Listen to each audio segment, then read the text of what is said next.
A good day, a good weekend.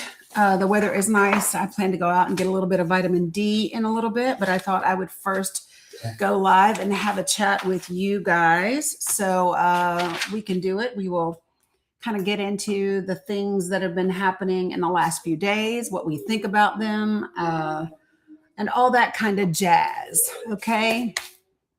So welcome. Hey, Christine. Good to see you. Good to see you. Good afternoon, David. It is afternoon, isn't it? Geez, it went by really fast. What's up, Chris? Good to see you guys. Hello again, Veronica. Yeah, if you have been on TikTok, you know that I was on another panel for a good bit this morning and decided to just go ahead and go live myself. Good morning, Jennifer and Sin and Conchita and Lanny and Carol and Jules and Marky. Good morning, Carol. What's up, Auntie Tinker? Hello, Armagine. Good to see you over on the tube of you. Hello, WJK. How are you? Good to see everybody. Yay, Chris. I love that you are loving it. What's up, Sarah? Hello, Javibration. Nice to see you as well. Good morning. It's afternoon here, Sherry, but yeah, you know, what's up, Nikki J? Sure, Sandy. Sandy never asks to come up. Holy shit. What's up, Mo? Good to see you. Yeah, Sandy, what you got? Come on up. Oh, thanks, Carol. I appreciate it. What's up, Catsmandu? What's up, Masani? Over on the tube of you. All right. What you got, Sandy? Oops. Following me today. All right. Good morning, everyone. Good morning, Sandy. Hey, I just wanted to come in because there's one of our Danikins. Her name's Lisa, Lesa. I put it in general. She lost her sister last night. Oh, wow. Jeez, that's not good. So yeah, I've invited her into the Discord. She says she wasn't in the Discord, but again, I think I've talked to her in Discord, but again, like I said, she was in the live you were in a few minutes ago, and I saw her message, and I reached out to her, and I posted in Discord about what has happened. I don't have details what has happened, but I just wanted to let everyone know so that we can support her and be there for her. Yeah, 100%. It's the Lisa with an E, and I can't remember I remember the whole name when I see it, but so we will make sure that we reach out and make sure that she is supported, and if she will give us the information, then we'll be able to do that as well. Yeah. Yes. Also, Michelle, yesterday she joined. I know she's going through some things. I see her down there. That's why I put in Discord. Everybody needs to engage in Discord. It's so important right now. It is. Definitely. So the Discord community, you guys, is so when you go into my link tree, there's like these little icons at the top. It's like usually all my socials, but there's also, it looks like a little rope or like a game controller, right? If you click that, then it will take you to my Discord. Or if it says this link isn't working, then all you have to do is right click, copy the link, and paste it into an open browser, and you will be able to get there. And so once you join the Discord, you just follow the prompts, and it will get you into the Discord community. A lot happens when I'm not live in that community. It is how we stay connected and how we support each other when I'm not live. So yeah, please make sure that you do that. And I just wanted to say, I know a lot of people have reached out to me about making them flyers so that they can have them to, send out. And I'm more than gladly to help anybody who needs a flyer or anything. They want to get the project for the people out to more people. So I'm here to help anyone. Just message me, reach out to me, and I will help anyone who needs help. I've been trying to get everything out there in videos to share it. Been doing a fantastic job with that. So And Sandy, I will send you the $97. the little graffiti graphic for Project for the People that's from the document. I'll send it to you so that we can use the same image across the board. Yes, I know a lot of people have also reached out to me. They want a shirt for the people of the people for the project. Okay. Yeah. Okay. Let's talk about that and we'll figure it out. Okay. Let's do that. Okay. I think that would be fantastic. Yeah, people can wear the t-shirts when they're out and about doing the work. So I think that's a great idea. So yeah, let's figure that out. There is another individual that I haven't seen in here. I've reached out to him, Eric. So if anybody has seen him, heard from him, it's ERIK. Yeah. So I haven't seen him in the last week, so it's concerning. Yeah, I know that he was going through some stuff, and you've heard from Eric. Yeah, great. He's okay. Yeah, I just set it down there. Thank you, Jen. Yeah. Awesome. I love the way you keep track of the community, Sandy, and keep us all together. So you are greatly, greatly appreciated. What's up, Michelle Jackson? Good to see you. Appreciate you guys hitting goals already and all the things. So what's up, Neuro Mama? Yeah. Hey, Micah. Is that it, Sandy? Yeah, Sandy's amazing. That is it. So you can drop me down. I just wanted to make that announcement. I don't know if she'll come in here, but I know that she's still pretty shaken up. Of course. I just wanted everyone to send her some love and support. Yep, we can do that. Yeah, Eric could also use some extra support, Yaya says. So yeah, make sure Eric is so here's the thing. Eric is definitely an empath. He keeps in touch with a lot of our Pali people and takes that to heart. And so just, sometimes I have to remind him that you cannot pour from an empty cup. And not to take everything on himself. So he doesn't always do that. So yeah, everybody remember that, you guys. We can't solve everything in the world. You do what you can, and then you leave the rest and let it be what it is. Okay, folks? So yeah. Appreciate you guys. Thank you, Dani. Yep, thank you, Sandy.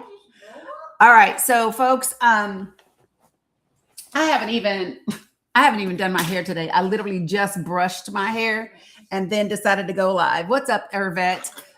Good to see you guys. I actually was live when I brushed my hair. I was on somebody else's panel though. So you guys are just getting kind of the wake up in the morning, brush the hair, throw some chapstick on, and it will be what it will be, right? And that's okay. So for those of you guys that are joining me anywhere other than TikTok, make sure that you say hi so that I can greet you back. I don't get to see you unless you say hi. Michelle, I don't do Kenneth in any way, shape, or form. So when Kenneth joined the panel, that was my time to exit. Remember that there's heavy rain going on right now in Gaza. I believe Muhammad OS's tent was flooded yesterday. That's why he wasn't able to join the panel.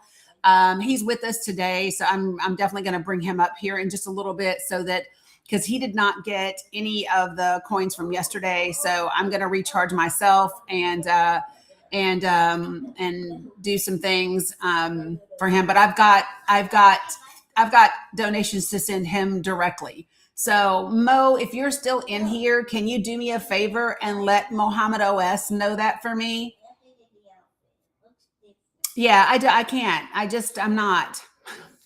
And this is the thing. It is not that I can't, it's that I refuse to, right?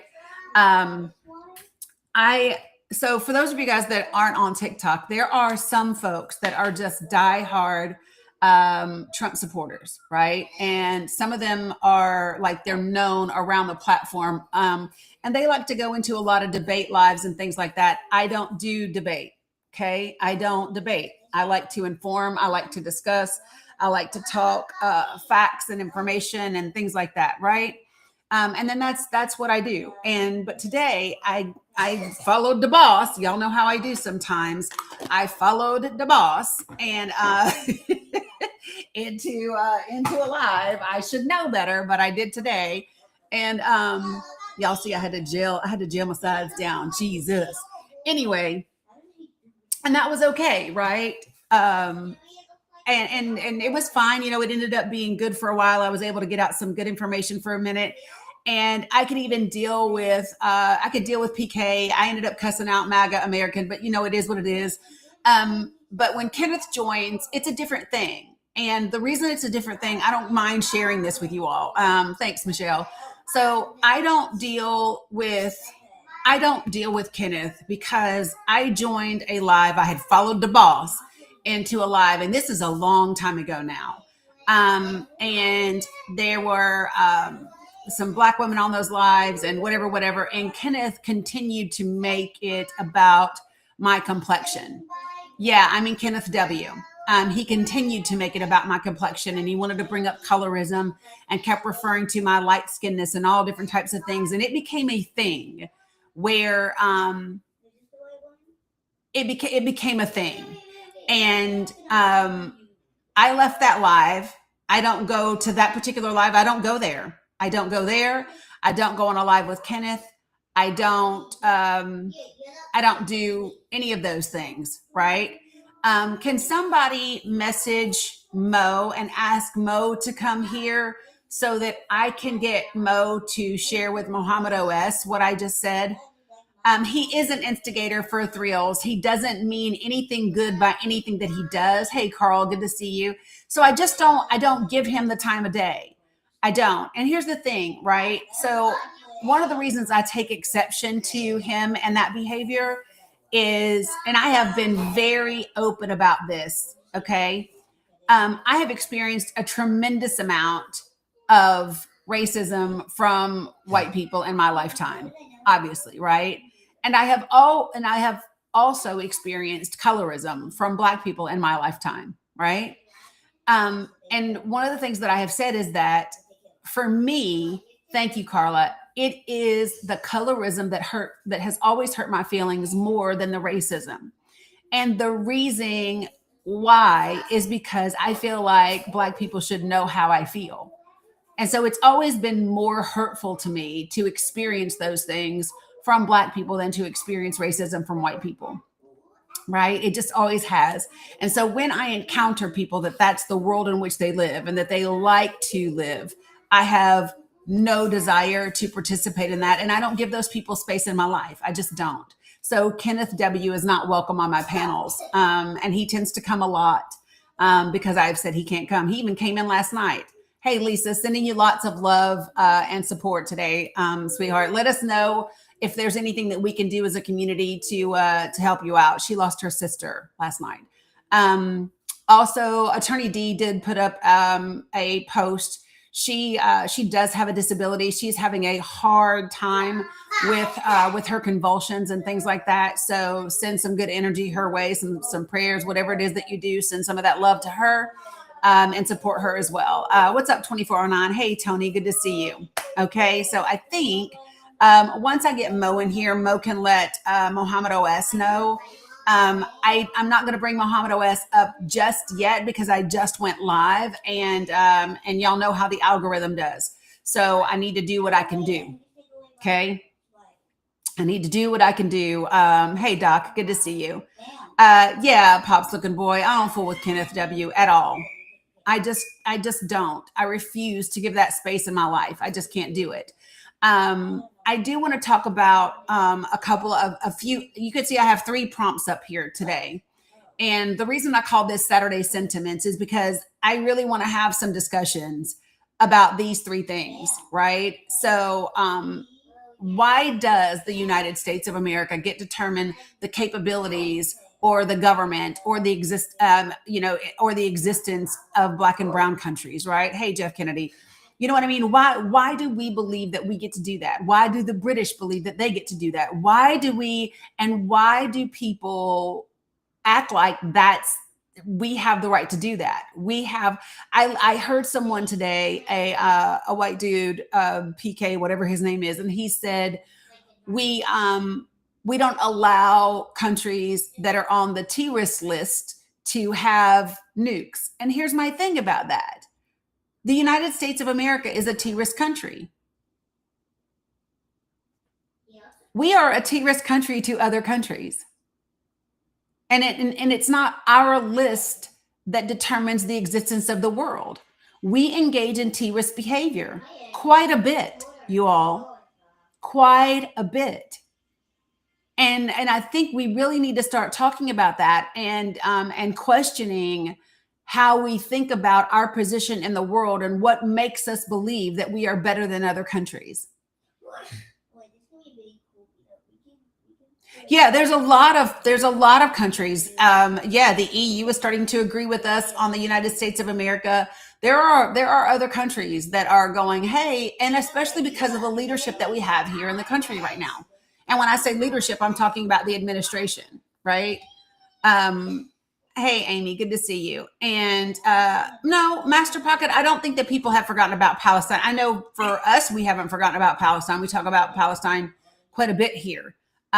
So I think that the news media has diverted their attention to what's happening. And to be frank, right, I think that diversion from Gaza is intentional. And I think that the media have to do a better job of representing everything that's taking place. And it is difficult. When you are overflowing with so many things all at once, it is difficult, right? How do you give enough airtime to Gaza, to Lebanon, to Iran, to the Congo, to Sudan, to Haiti, to Cuba, to name a few? And if you noticed, there is a common theme through all of those countries. All of them are Black and brown countries, right? And I think it's really important that we have to. So I'm going to tell y'all something. I got a text message from somebody today who they have a non-governmental organization, right? But that does political work. And they are democratically aligned and they work with the Democratic Party, right? I don't work with the Democratic Party. The Democratic Party does not employ me or work with me or any of those types of things, right? And when this person messaged me this morning, they shared with me an activity that they were doing for emotional regulation, and they shared with me that they were rewatching the webinar for the People Project, right? And they were just saying that they were very grateful, for the work that I do and my presence and things, right? And I responded back and just said, yeah, we were talking about how important emotional regulation is and staying grounded and centered and all of those things and how important it's going to be and whatever, right? And they said to me that they were so grateful that that I don't just pick a side, and that I use my platform to also hold the Democrat corporate elites responsible and to hold Democrats responsible for their foreign policy and all of those things. And I responded back to her and I said, I have thought about this for a while. I could probably and would probably get more support. I probably would get funding. I would probably get whatever if I did that, right? If I just fully aligned with the Democratic Party and gave them an out for everything that they do. And I didn't speak about any of the negativity that or the drawbacks that come with them as a party. I would probably be in a much better situation than I am, right? And I said, but the thing about it is that I can't. I just can't. I have to stay on the side of people, working class, everyday people.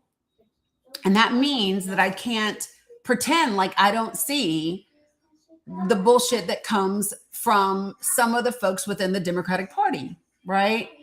And they just repeatedly thanked me again. And they said, I think more opportunities will come for you. And I said, if they do, great. And if they don't, it is what it is, because I just can't, you guys. And I see lots of other people, and I'm sure that you all could name a few of them that before the election, all of us were on here doing the same type of work. All of us were talking politics. We were talking policy. We were doing whatever. And the vast majority of them that were doing it alongside with me at that time have at least double the following that I do, maybe 10 times the following that I do and more. Some of them have gone on to meet with the former vice president. Some of them have had invitations to DNC things and all of that. And I think congratulations, great for you, right? I just, yes, Mo. Yep, I'm gonna get you, but give me 1 second, Mo. I just am not willing to pretend like we don't have issues within the Democratic Party, and as if there aren't people that need to be held accountable and voted out of office in the Democratic Party. I'm not going to do that, and if that means that I don't get to be one of the cherry picked and propped up, then I just don't. And it is what it is. You know what I mean? Alaikum salam, Abu Saraj. So yeah, Mo, I wanted to get you to share something with Muhammad OS for me. If you could share with Muhammad OS in Arabic that I just went live. And so I need to be live for a little bit before I do like a pally panel. Tell him I know his tent flooded. Tell him he's going to come up today and he's going to get coins. And I also have a donation to send to him directly. But I just need to wait to make that happen. Okay, Dani, I got it, but I just don't know who that is. Muhammad OS, the one with the twins. He's in the request box. Okay. Yeah. اوكي محمد اسامه اخوي، هي بتقول لك انه هي بتعرف ايش الوضع في غزه، بتعرف انه في عنا يعني مطر كثير والخيام غرقانه، وهي بدها شويه بس عشان تفتح البان لاهل غزه، وبتقول لك انه في مبلغ يعني ان شاء الله الك، بس هي قاعده بتلاقي على طريقه عشان تحول لك اياه ان شاء الله مباشره، وهي شايفاكم كلكم وشويه كمان ان شاء الله حيكون في بان لاهل غزه. شكرا لكم. Yeah, thank you, Dani. That's it. Thank you, Mo. And you're welcome to come back and get on the panel too. I literally just got live, and so I want to build the room up. Okay? Yeah, of course. All right. يلا سلام. All right. Salam. Okay. So, hey, Thomas Griffin. What's up, Pin 1010? Good to see everybody. Yeah, so I just wanted to have Mo make that announcement so that because I don't like for them to think that I'm just ignoring them when they're in the request box, right? I just need for them to know that you're welcome, Muhammad OS, that we're going to get to them. What I have found is that if I open my panel as soon as I get here and I open it up for folks that aren't in the US, then it goes to the pits of hell in terms of numbers. So I need to kind of do the work first and then we can bless them. Salam Abu Saraj. All of that, right? All of that. There are the three things that I have on the screen today. I really do want to talk about, and I want to share like some information that I've touched on throughout the last week, but I also want to really bring some things home. And so the three different things that I've got up here, and that we are not limited to this by any means whatsoever. But one is, why does the United States get to determine the capabilities, the government, or even the existence of Black and brown countries? The Trump administration dismantled two critical departments that would have been necessary for a successful war with Iran months before attacking it, right? And so I think we have to address and point out the irresponsible, irrational, and astounding actions that this administration took, and then sent us in, especially as we have 2,500 Marines being deployed today to the Middle East. And I think it's incredibly important that we talk about that because people are dying as a result of this. I also want to talk about the father. He's a Gold Star father who was interviewed after Pete Hegseth said that during the dignified transfer, Pete Hegseth, hey Siberio, Pete Hegseth said that that during the dignified transfer, he spoke to family after family after family of the fallen soldiers, and all of them kept saying, keep going until you finish this. Don't stop. Do whatever's necessary. And one of the fathers spoke up and said, listen, I don't know what anybody else said, but what I can tell you is that is not the conversation that I had with him. I never said anything about please keep going. I don't even know that we should be in this war. I don't even know that my son is dead for a good reason. You know what I mean? I don't have all the data. I don't know if this is something that we should be doing. And so I think it's important when your Secretary of Defense is lying on the families of fallen soldiers. I think it's important because, folks, listen, this administration, the President of the United States, the Secretary of Defense continue to disrespect our military and their families and the sacrifices that all of them make. And I can't tell you how much I find that offensive. I can't tell you how offensive I find those things. Hey, girls, I'm going to need a charger soon. So somebody's going to have to cough one up, okay? I was having this conversation. Some of you all know this.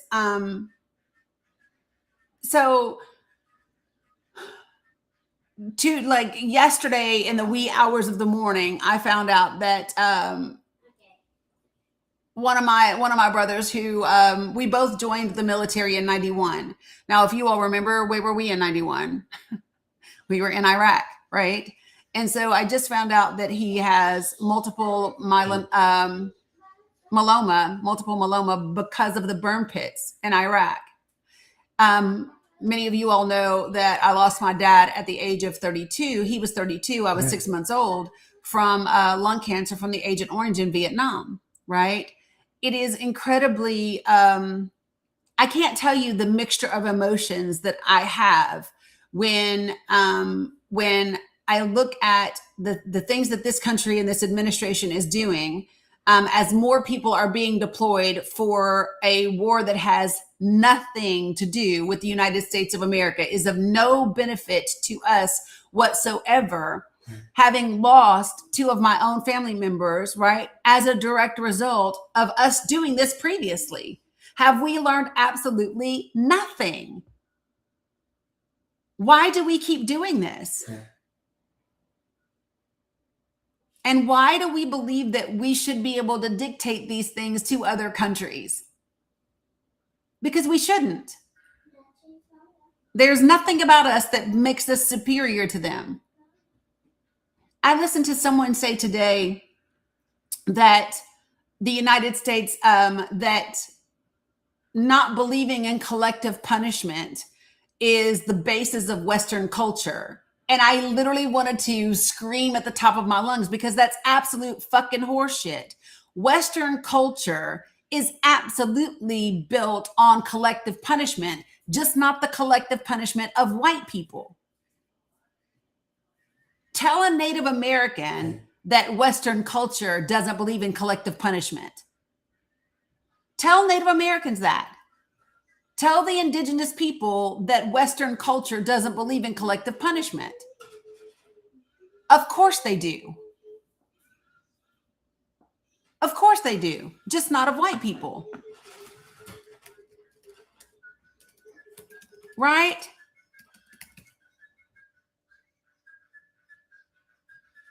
Yeah, I saw that Robert Mueller passed yesterday.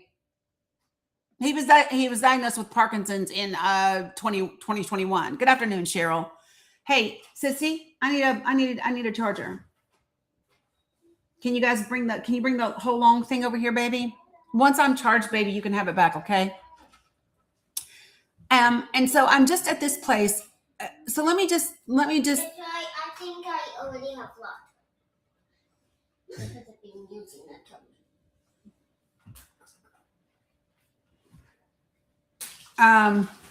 Just I've been using the charger for a long time. Have you? I have it. Okay. Well, thank you, baby doll. I appreciate you.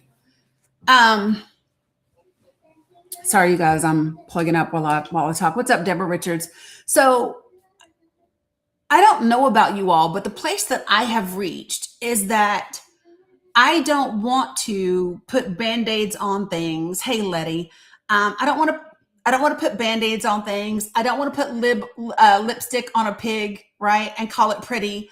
I don't want to dress it up. I don't want to treat symptoms. I want to get to the root cause of things so that we can begin the very long difficult process of addressing the situations in our country so that we can become what we can be as people, right? Thanks, Julian, right? And so I don't want to take a pendulum and swing it from left to right. I don't want to manipulate people based on their emotions. I don't feel like that is necessary. And I think it has us in the situation that we are in. Why can't we just speak truth, right? Have effective conversation that is fact-based with people and build something that actually works?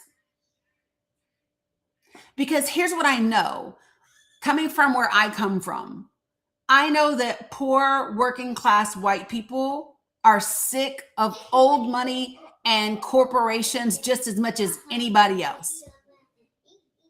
I know that to be true. I don't care how Republican they are. I don't care how MAGA they are. They are sick of seeing those people get preferential treatment over everyone else. Hey, Wawa, I know that to be fact. I know that for Black and brown people. I know that for the vast majority of us. So, Alicia, why are they confused on who to blame? I don't believe that they're confused on who to blame. I think that they get manipulated and distracted from who to blame. Hey, Making Magic, you see what I'm saying? They absolutely know that it's not immigrants sitting in CEO offices causing issues for them. They know that. But it's easier to blame brown people because the Southern strategy has proved very effective in this country for a long, long time. But when you say, oh, if you're MAGA, you're automatically racist, who's going to listen to you after that? Nobody. So, and there's a difference between being automatically racist or having covert beliefs and biases and prejudice that you're not conscious of that supports a racist society or racist system. Those are different things. And the vast majority of people, especially Gen X and older, right? They grew up in a world where that stuff was embedded in our textbooks. It was embedded in our media. And it still is.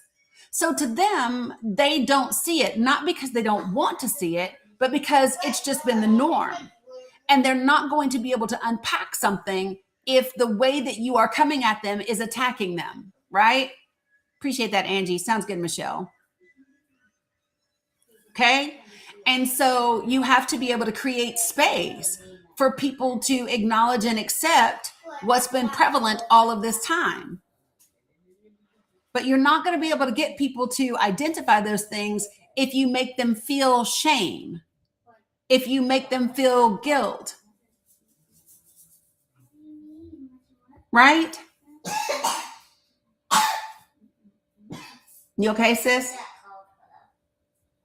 So I am really, really interested in conversations today. Please become our president. No, thank you.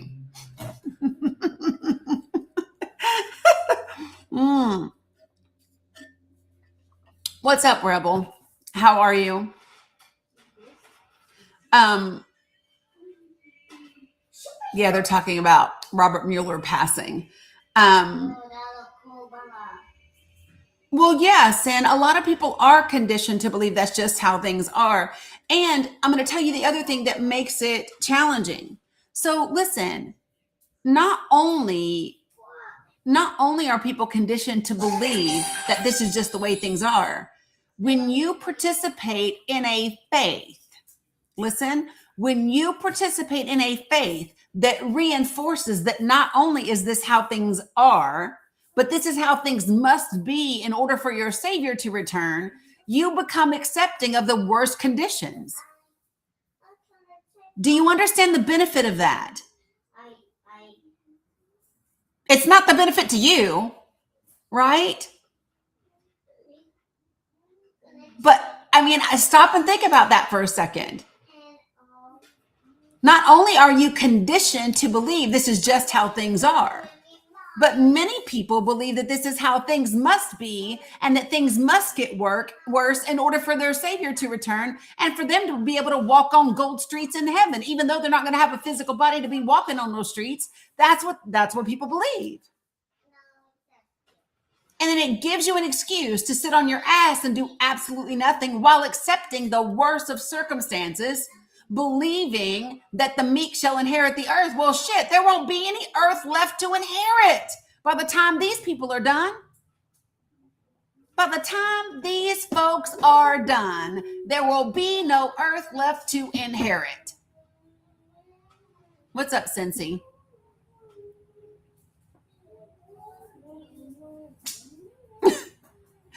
Am I the only one kind of catching? Like, I'm just like, really? What are we doing? And it benefits a particular group of people for you to think this way.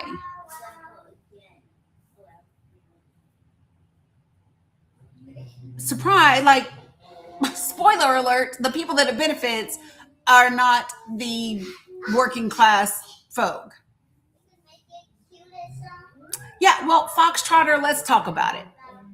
If you're a real person, come on up here and we can talk about it, Foxtrotter. I bet you won't, but come on, Foxtrotter. If you want to discuss Palestine with me, you are welcome to join this panel. And if you're not going to join this panel, you'll eventually be muted, not because of what you're saying, but because if you don't want to have a discussion about it, I'm not going to let you sit here and be distracting. Yes, baby.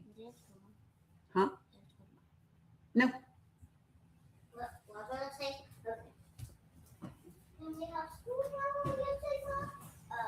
Right, Alicia. I'm just saying. All right, great. So, Foxtrotter, have you ever been in my lives before? Foxtrotter.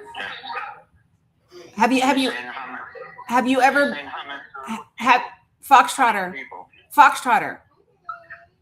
Hold on. Have you ever been in my lives before? No, I haven't. Okay, great. So I'm going to share with you the way that I conduct my lives so that you're aware, okay? So I ask for 4 things. You've got a lot of background noise. Can you?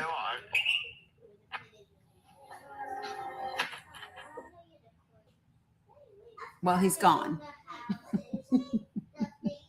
No, Alicia, he didn't set you straight. You was pretty right. Yeah.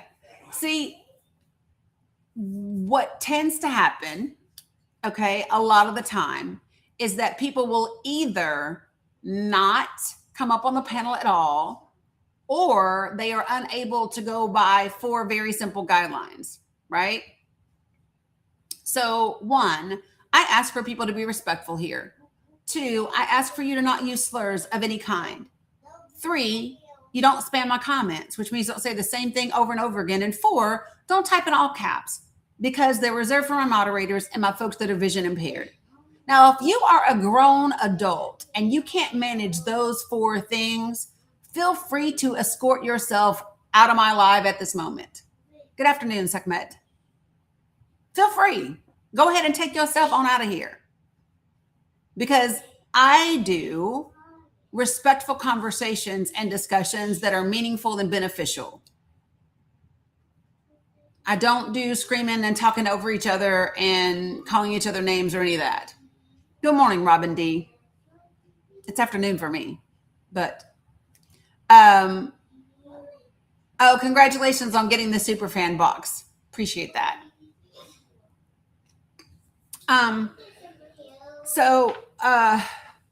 Right. Hey, Nance. Good to see you. Good to see you. Good to see you. Okay.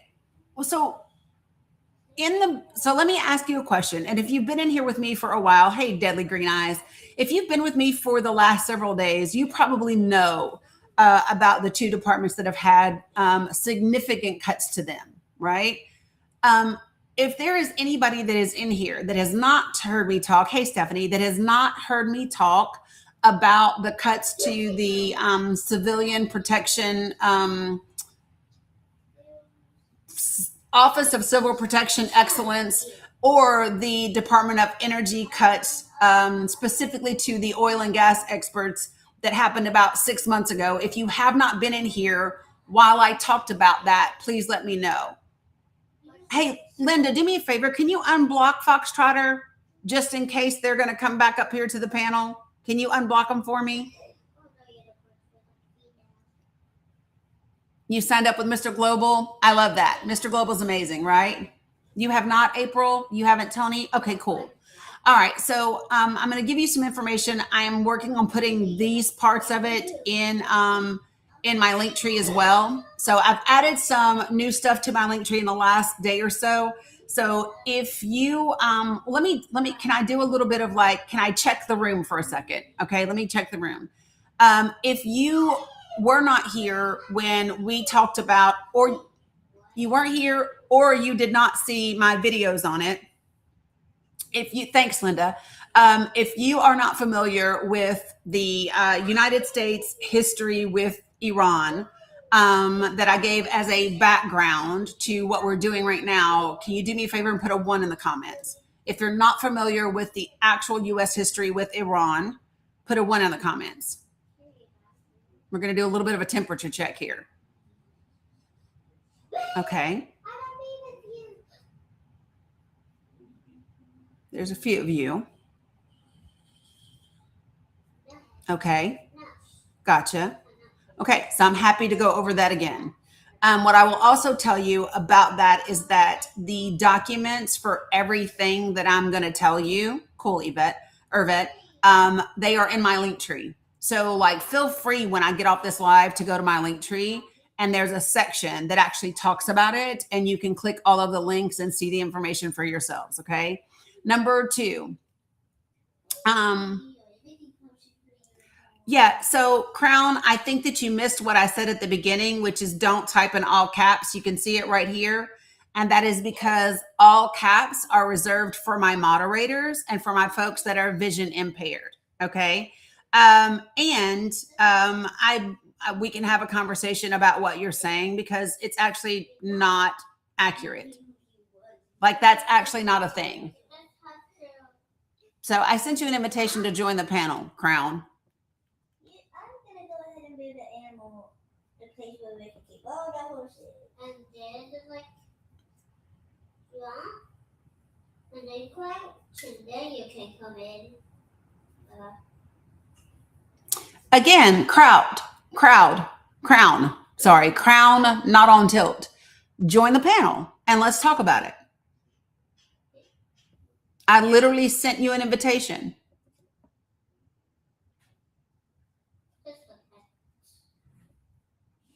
And I ask you not to type in all caps. So please be respectful. All caps are reserved for my moderators, which you are not, and my folks that are vision impaired. So please do not do that. It is just disrespectful. I'm sure that you were taught how to have manners. And if not, maybe you learned how to get some on your own.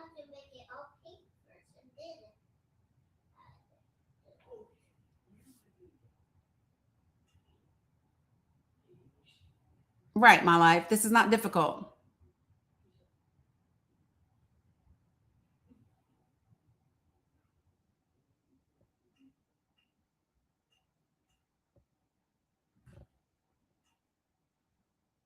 Okay. Well, you don't seem to get it. And so you've been muted. You've been muted, Crown. And the only reason you're being muted is because you don't want to follow the simple guidelines. That's all. So if you decide that you want to join the panel, then we can have a conversation. They don't even get 30 seconds, Scotty. They're already muted. I did it. So appreciate it. Yeah, they didn't, Selah. And that's the whole point. And that's why I invited him to come up here and have this conversation. And they chose not to. So they can continue to just be in the comments. Yeah. Hey, Kaylin. Good morning, Wasim. All right. So Next, let me ask you, appreciate it, Scotty. How many of you all, because I know how many of you are not familiar with the history of Iran. The second thing that I'm going to ask you is, hey, receive grace. The next thing I'm going to ask you is how many of you all do not know specifically about the cuts to the energy department, specifically the oil and gas experts in the last 6 months, and the firing of the newly created Office of Civil Protection Excellence or whatever to protect us from civilian casualties. So if you're not familiar with the cuts specifically, let me know that as well so I can go over that.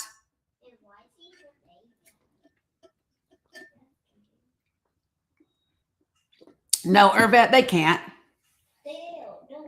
Okay, quite a few of you guys. All right. And then there was one more thing. Blah, blah, blah. Good afternoon, Cheryl. How did it go? How did the Zoom go, Cheryl?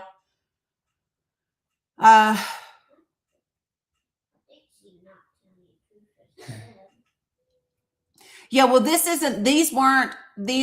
love that, Cheryl. These were not regulatory oversight individuals. So the individuals that I'm talking about are literally our oil and gas experts within the Department of Energy and the State Department, right? And these were the people that had the specific contacts with people in the Middle East at those oil and gas companies, so that we could navigate any type of issue that might come up or any conflict in the Middle East. And so those people were let go. So we're going to talk about this thing. So several of them were interviewed and they all spoke out on the condition of anonymity because this is an administration that is retaliatory, as we know, right? Let me just see something real quick, because if he did what I think he did,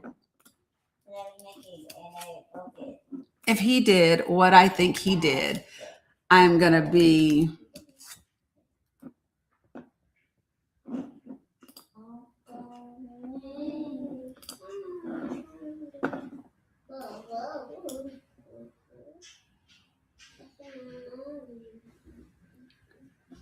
This is going to be all over me. Oh my gosh. The President of the United States just said this, and I'm going to show you because, oh my gosh.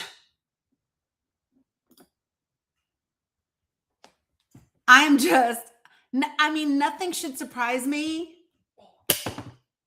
Nothing should surprise me, but holy shit, y'all.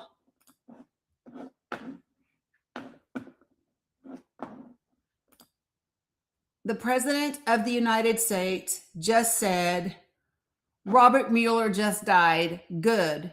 I'm glad he's dead. He can no longer hurt innocent people. President Donald J. Trump. Robert Mueller is just died. Good. I'm glad he's dead.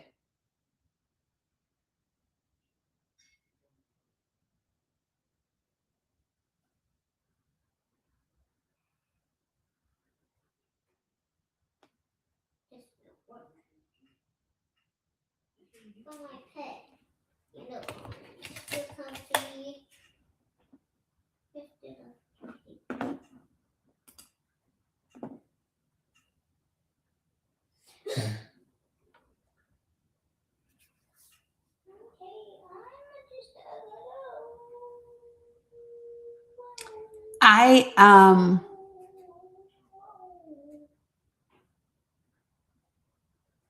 You're going to get a corn. Oh, you hit the unicorn. Me. I actually. No, we're supposed to be doing that. Remember, we're trying to take the magic. This is such a disgrace. He is such a disgrace to the office that he sits in. He is such a disgrace to the office that he sits in. I don't know how anyone can fix their mouths to make excuses or justify those things. The President of the United States just said that.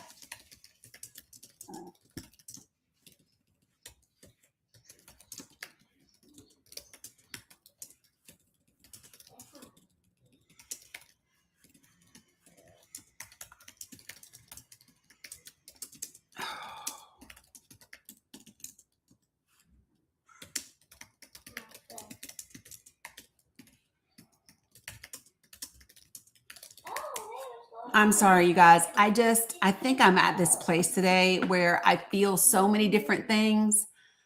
He just said Robert Mueller just died. Good. I'm glad he's dead. That's what he said.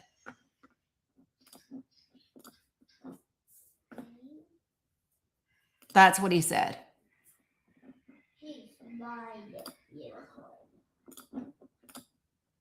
That's what he said.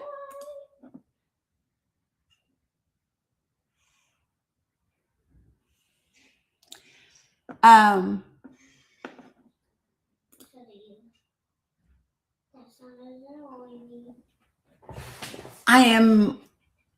am so ready for justice and karma and for us to get out of the upside down world.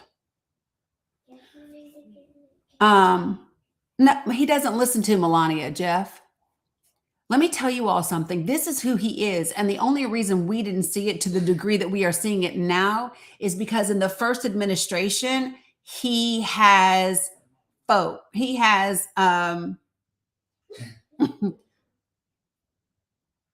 yeah, Allie. There were guardrails. Guys, there were guardrails in the first administration. That's the only reason we did not see all of this the first time. And those people do not exist now. They hired only yes people. Ivanka said, fuck no, I'm not doing it again. And she bailed. There is no one to rein him in anymore. And it is 100% absolutely to the detriment of this country.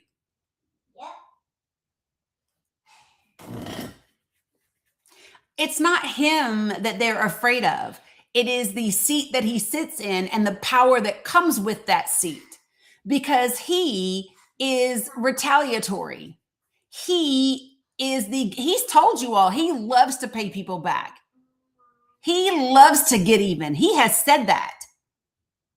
And because he can get even in the position that he's in, that's what makes him dangerous.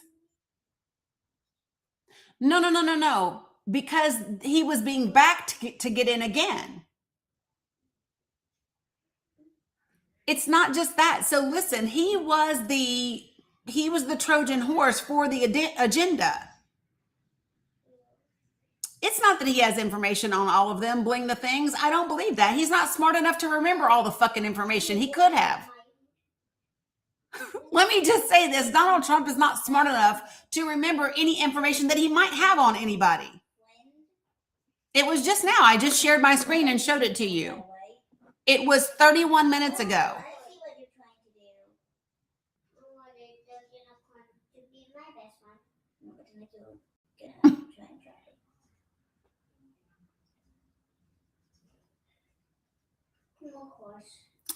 Tracy, let's talk about it. If you believe he's not dangerous, then please join the panel and let's have a conversation about it.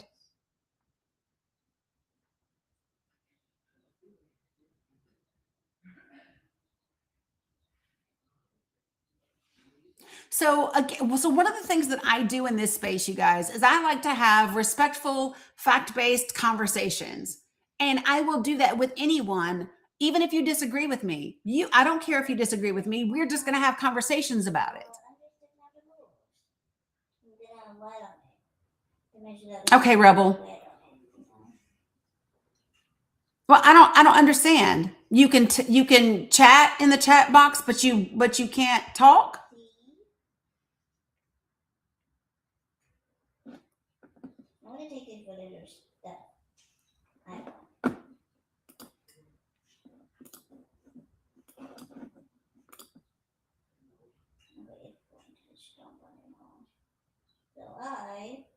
Yeah. Let me be clear, folks. He is 100% dangerous. And not, hey, Ja, how are you? Not only is he dangerous to the people that are the United States of America, not only is he dangerous to us, he is dangerous to our allies. He is dangerous to the entire globe at this point. And so is Benjamin Netanyahu. Just so everyone is clear about that. No, it's not. I don't have an expectation of him to be different. I don't, but I do have a reaction to the president of the United States, not Donald Trump. Donald Trump saying that, no surprise at all. Donald Trump saying that, no surprise at all. I am still occasionally taken aback when the president of the United States, when somebody allows the president of the United States to get on fucking social media and say that to the entire world. Sometimes I'm still astounded. I'm still astounded that somehow there's not a chief of staff, there's not a handler, there's not a somebody to say, sir, why don't you give me your phone for a little bit? That's what I'm talking about. And I think it's really important that people make the distinction, okay? If you notice, when I said that to you all, I didn't say Trump said this, did I? I didn't, because I don't give a fuck that Donald Trump said it. If Donald Trump wants to sit back there and be like, I'm glad his ass is dead, then cool. But when the president of the United States of America not only says it, but says it out loud for the world to see, that's when I give a damn. Because the actions of the president of the United States of America impacts me.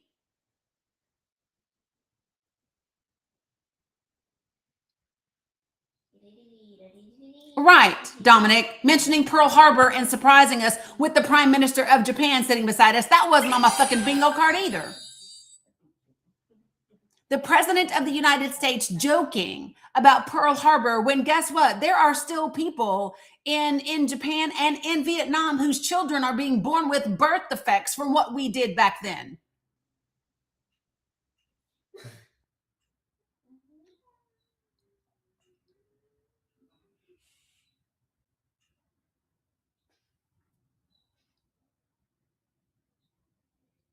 I think that I really want people to understand that. Do you get that this is not about, listen, I don't give a damn about Donald Trump. I care about the presidency of the United States of America and the impact that whoever sits in that seat has on us and the entire world. Accountability for that office is not Trump derangement syndrome. No, I don't give a damn what that man does. I care what the office of the presidency does. I care what the federal government does. Those are two different things.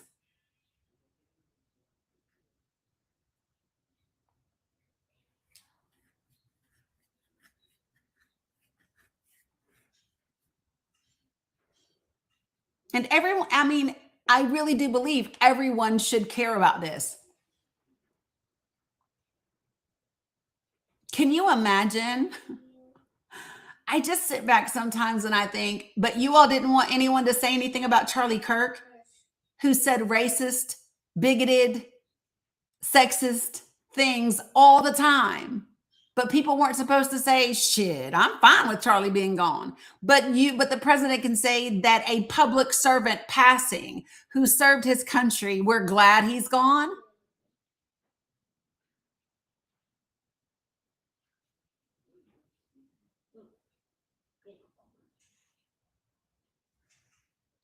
Like, I'm sorry, what did Charlie Kirk ever do for the United States of America? What did he do for this country? What did he do in service of this country? Nothing. Robert Mueller was a public servant to this country.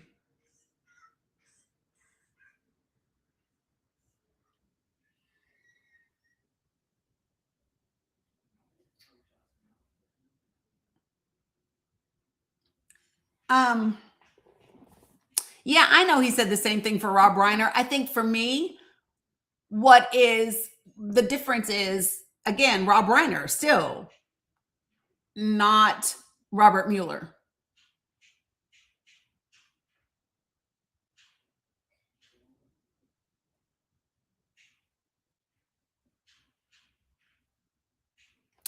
Tracy, again, so let me just say this. This is going to be your second invitation. This is going to be your second invitation. You can either join my panel or you'll be muted. And I'm not going to mute you because you support Trump. What I'm going to do is mute you because you won't get on this panel and have a respectful conversation. Okay. So that's going to be the issue. Y'all don't talk to Tracy. Let me handle Tracy. Here, I'm going to make it easy for you, Tracy. I'm going to make it easy for you. I am. Okay. So look, there's a big box right there, Tracy. Yeah. And that box says request. You don't have to guess. You don't got to it's not hard. There's a box right there. Touch that box and find your way to my panel.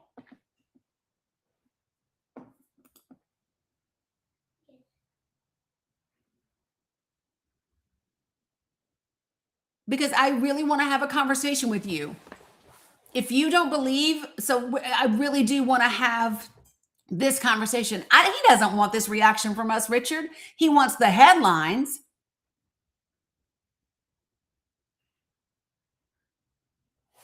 He likes the headlines when people talk about the dumb shit he does. Yeah, I know he had Parkinson's. He was diagnosed with Parkinson's in 2021, I believe.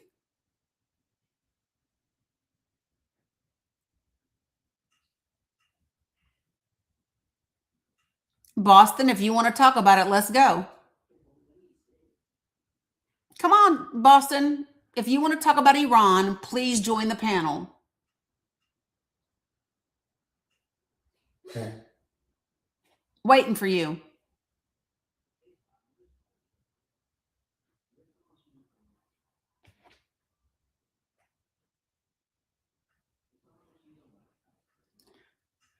So this is the point. This is the issue that I have with people like Tracy and Boston is you'll pop in here and you'll say things, right? But then you won't get up here and have a respectful conversation to be able to discuss and back up what you say. So Boston, this is your opportunity before you get muted and booted. Yes, he lifted the sanctions on Iran. So Boston, here's what I'm going to say to you. Come join the panel before you get muted. No, you're not responding to post. Wasn't nobody talking about Iran when you came in here? Nobody was talking about Iran when you came in here. We were talking about the president of the United States when you came in here.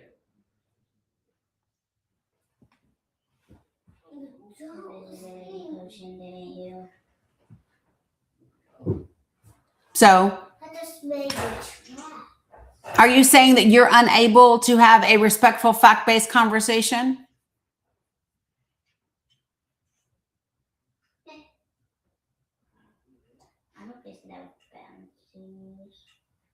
Is that what you're saying, Boston? You're unable to have a respectful verbal conversation to discuss the issue that you're chatting about in the comments? Is that what you're saying?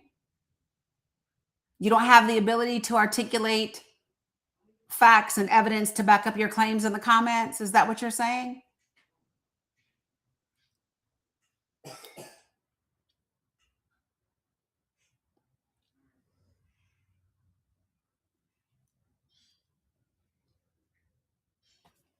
Let me know, Boston. I'm waiting for you and Tracy.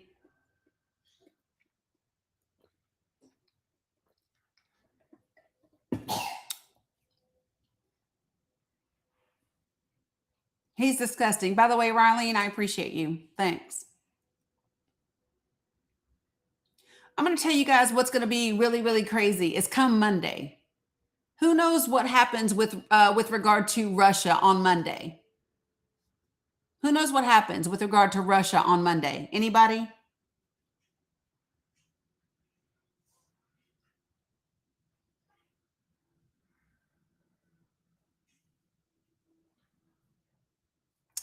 Boston, where have you been since 1953? And that was this was your last warning, right? So you are now muted. And the next time you can speak is when you come to the panel. Because on Monday, right now there are 2 Russian oil tankers on their way to Cuba. And when Mexico sent oil tankers to Cuba, and was it Canada?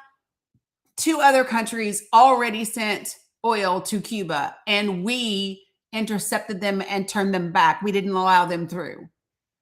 The key is going to be, will the President of the United States of America let Russian oil tankers into Cuba when he did not allow our allies' oil to reach Cuba? The UK, thanks, Lisa.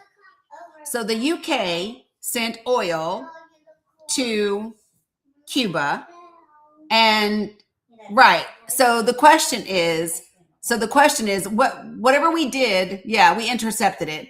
But my point is he didn't allow it to get through. Right? So will he fuck with Vladimir Putin? Will he stand up to Russia?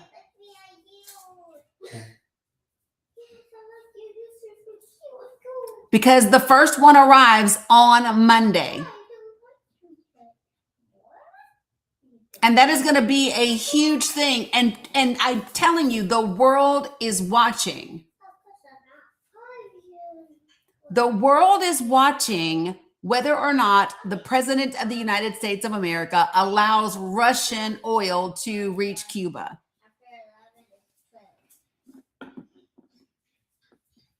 One, 2, 3, 4, 5, 6, 7, 8, No. 9, 10, 11, 12.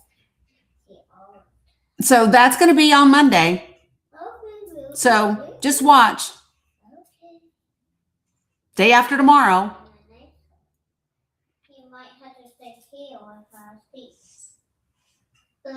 I think those tankers reach Cuba.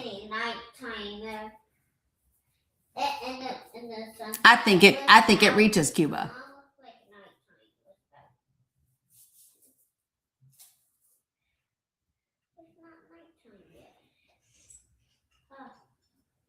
That's what I think. So it's going to be really interesting to see how this thing plays out. Yeah, so Selah, I think that a couple of things can be true at the same time. Okay. So, and this is what I'm saying. Do I believe that this helps the diversion and the distraction from the Epstein files? Of course it does. Do I think it's solely for that purpose? No, I don't. Right? I think that multiple things can be happening at the same time. I think what's not getting enough attention and enough coverage is the other investigation that was going on into Epstein. You all know about the other investigation, not about the human beings, but the other stuff. Do y'all know about the other investigation?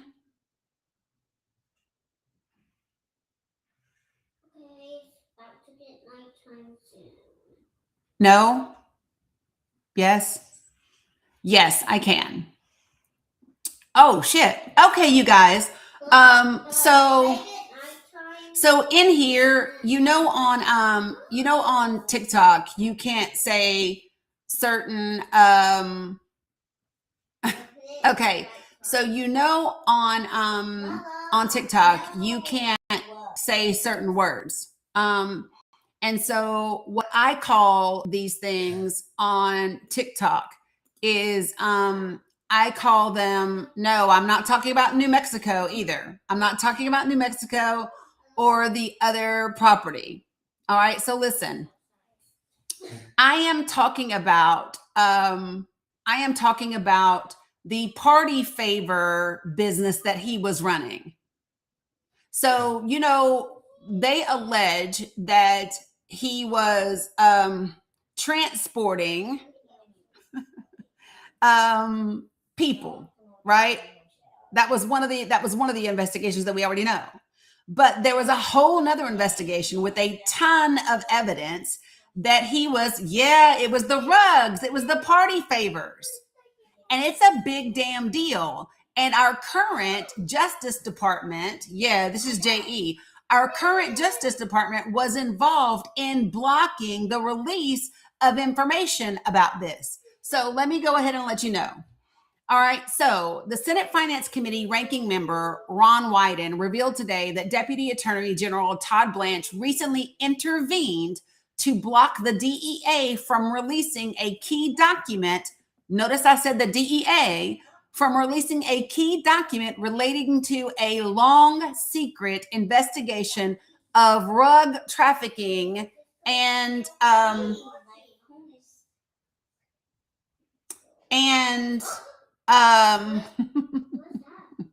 whatever.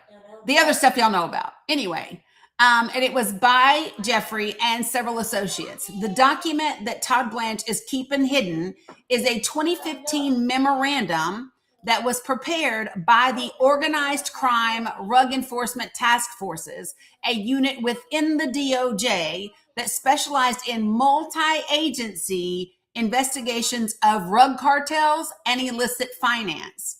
So, everybody has always wondered where his money came from. So listen to this. A heavily redacted version of that memorandum was among documents released following the passage of the Epstein Files Transparency Act. And Senator Wyden sought an unredacted copy last month.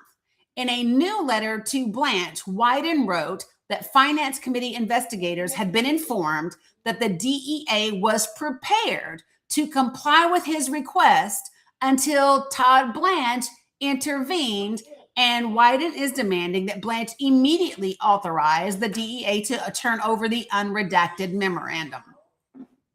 So, holy geez. So this was a multi-agency investigation between the DEA, the FBI, like a whole bunch of agencies. And this is a heavily redacted. I'll show you guys what the document looks like that was heavily redacted. Okay, give me a second so I can show it to you. Yeah, girl. Yes, Illinois. JE was El Chapo too. Yes, he was. Yes, he was. So this is the very heavily redacted document. And I'm going to show it to you guys so that you can see it. And I am on the Justice Department's website, right? So sensitive but unclassified. And the date of the report is 2015. Okay. So all of this was happening under Barack Obama's administration. And as you can see Jeffrey Epstein, but everything else is redacted from hell. Okay. And it talks about the agencies are CBP, that would be Customs and Border Patrol, DEA, which would be the Drug Enforcement Agency, the DSS, DOS, the FBI, ICE, and FinCEN, which is the Center for Finance Investigation. So these are the agencies that were involved in the investigation. So biographical identifying data, addresses, communications, telephone numbers, border crossings, right? Linked investigations are on page 6.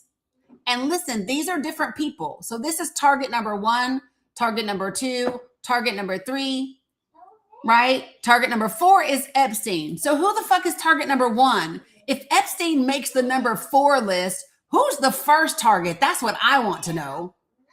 If Jeffrey is target number 4, who was bad enough to be the first target?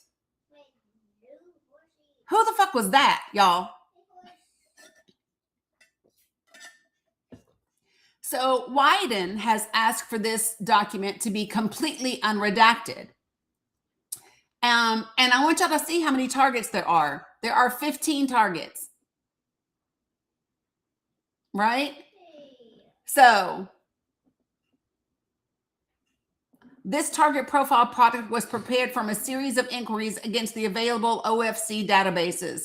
Reporting relative to the subjects was found in Customs and Border Patrol, DEA, DOS, non-immigrant visas, Diplomatic Security Service, Federal Bureau of Investigation. Now, this one should entice you guys. This Diplomatic Security Service, that means these are foreign diplomats. I just want y'all to hear me. This Diplomatic Security Service, this would be foreign diplomats. The FBI, the Financial Crimes Enforcement Network, Gateway, Immigration and Customs Enforcement databases, as well as the commercial database Accurate. So, I'm just saying, look at the dollars. $4 million, $2.7 million, $5.7 million. And these are all different transactions. These are all different transactions that are being done on his behalf. Right? And they've got them all the way down. 158,000, 40,000. And this was pending judicial, this case. It was opened in 2010. By who, y'all? The DEA.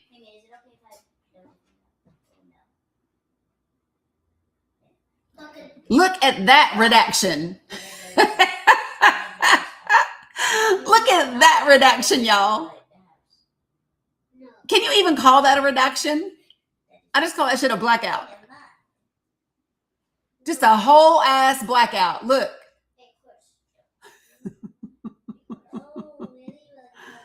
When you talk about heavily redacted,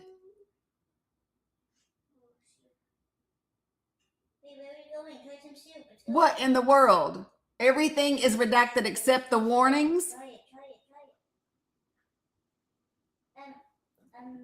And this is Jeffrey. So everything is redacted until you get to target 4. So target 1, target 2, target 3 are all redacted. Target 4, you get to see stuff.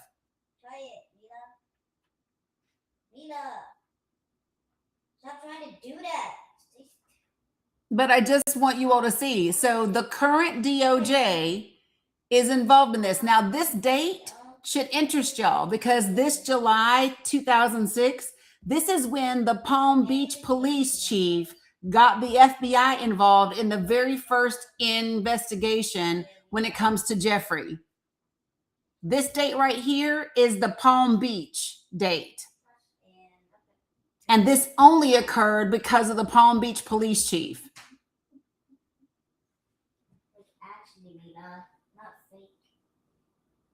And then they had another case from Vegas with ICE in Paris in 2010 and 2013, the DEA in 2010,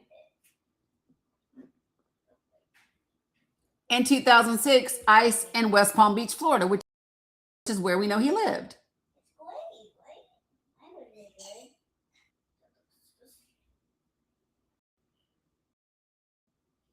So this is Customs and Border Patrol, Customs Service Enforcement, Florida Department of Law Enforcement. And look at the counts. 30 counts, 145 counts, 8 counts, 12 counts, 5 counts. I just want y'all to look at all of the customs, the U.S. Secret Service. So Todd Blanche has asked for this document to be completely unredacted and made available. And it is, not Todd Blanche, Senator Wyden has. And it is Todd Blanche in the DEA who blocked this document from being made public, from being delivered to him. So he wrote a new letter. Let me find it for you. He wrote a new letter to Todd Blanche. And this is what he just said. Yeah, Todd Blanche, second in command at the DOJ, who's under investigation.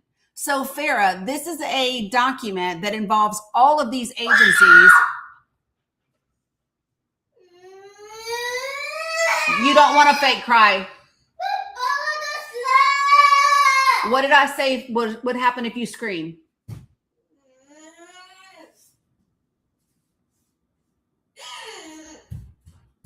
Okay, so this document was requested because it was a long investigation about rug trafficking, the trafficking of party favors.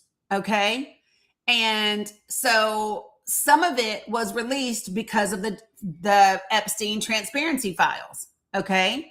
And when Senator Wyden requested the rest of the document, he wanted it completely unredacted. He requested it from DEA.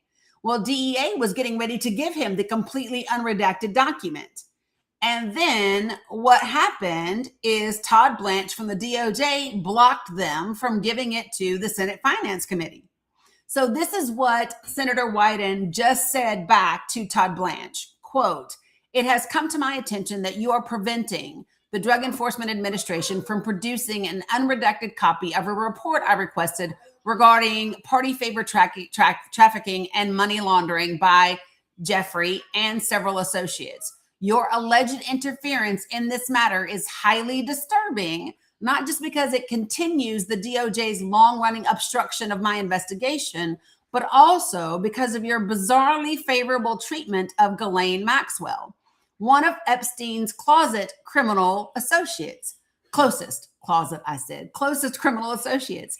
I should not have to explain the significance of the fact that Jeffrey was a target of the OCDETF task force investigation. It suggests the government had ample evidence indicating he was engaged in large-scale party favor trafficking and activities for money,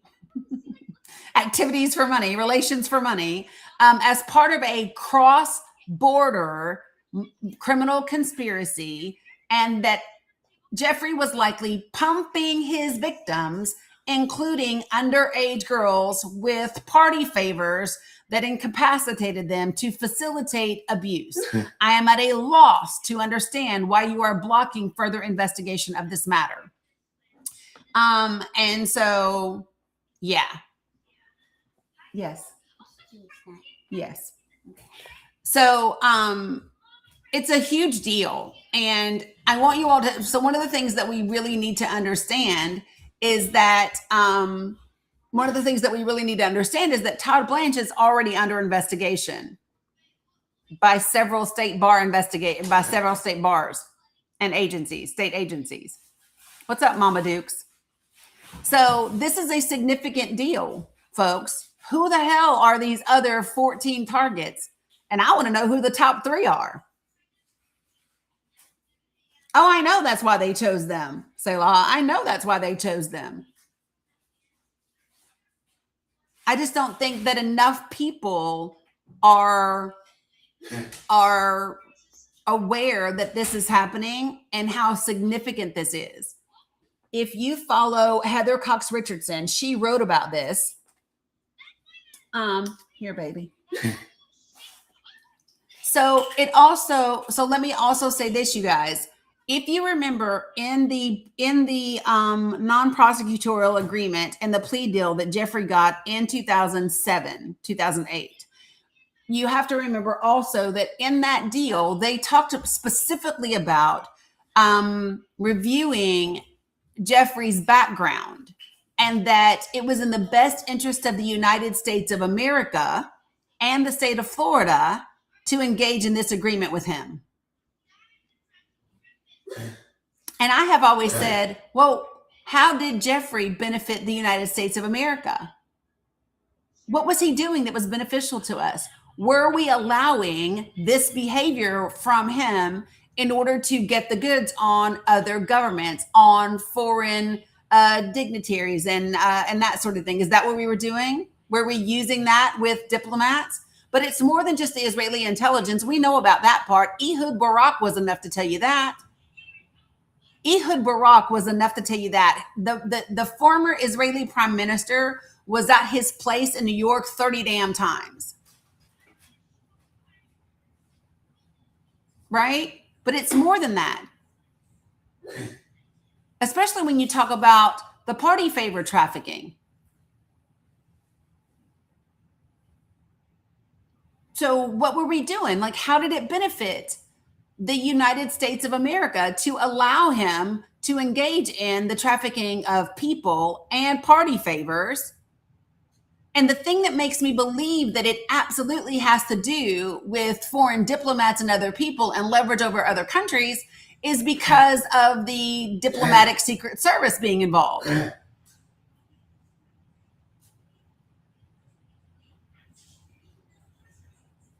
Why is that agency involved? Diplomatic secret service is only involved if it has to do with diplomats from foreign countries.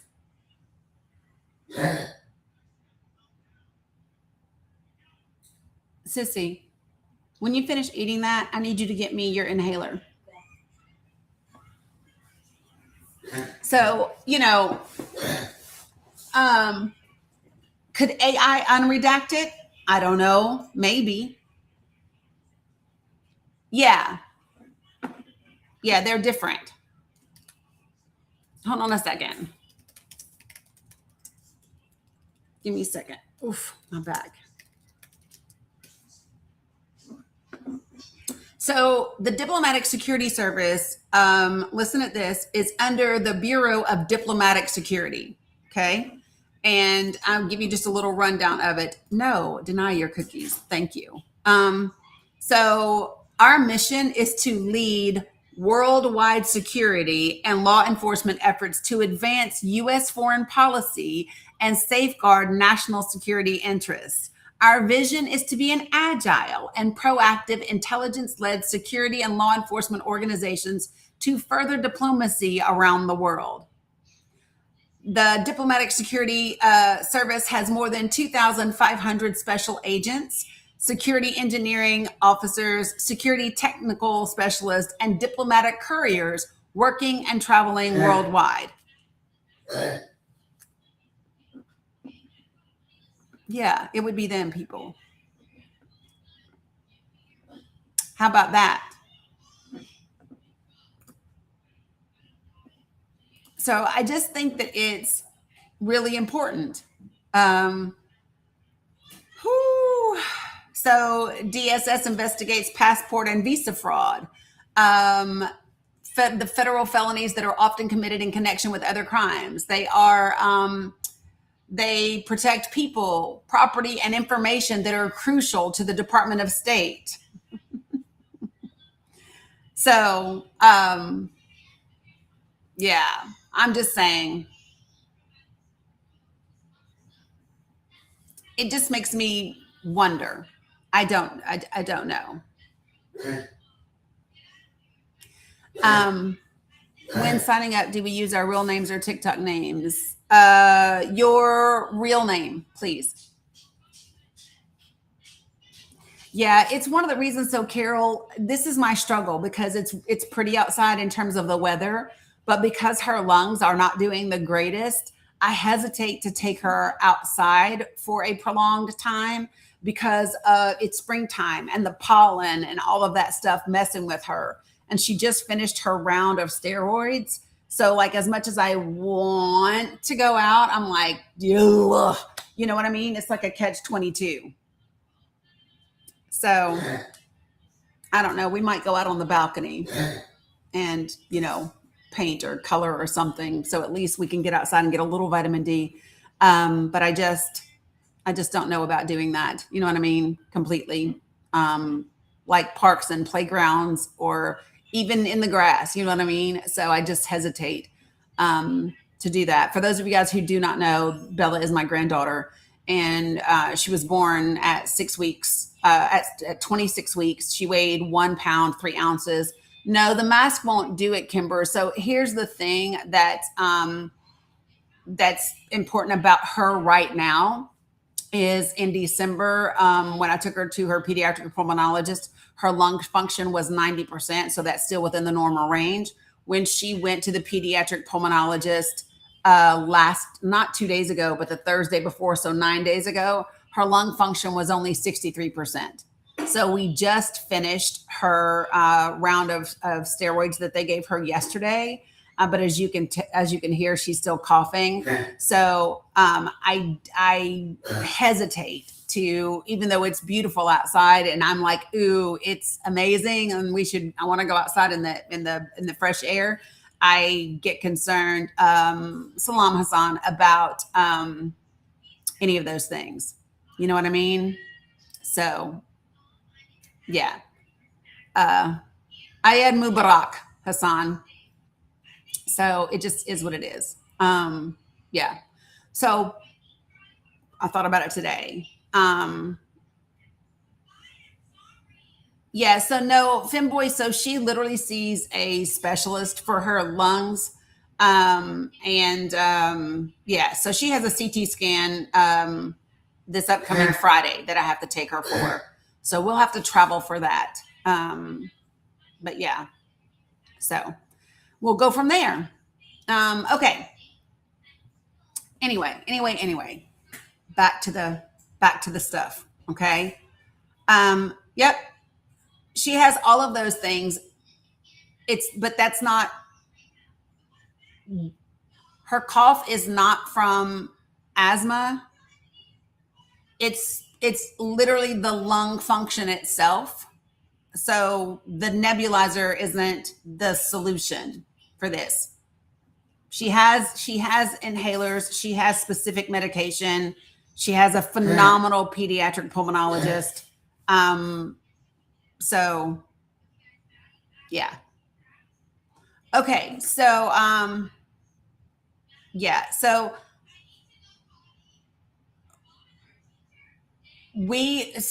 she had an exposure. And that's why we have to have the CT scan before we can even make a determination as to what's next. Yeah. So, okay. I wanted to tell you guys about that, and what I just read to you, Rico. It is okay. She has 2 different types of inhalers. It is not about the medication. She had a. I know that you guys are trying to be helpful. I know that you are, but listen to me. I have been with her and her lungs since birth. Okay. Since birth. There is nothing that you can recommend to me that her team doesn't already know and hasn't done. This is not about asthma. This is literally her lung function at the moment. That is why a CT scan is necessary. She also has trachea Malaysia for being intubated.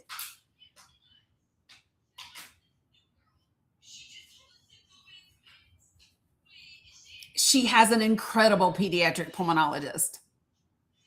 Yes, Endless Summers. I know we talked about it already.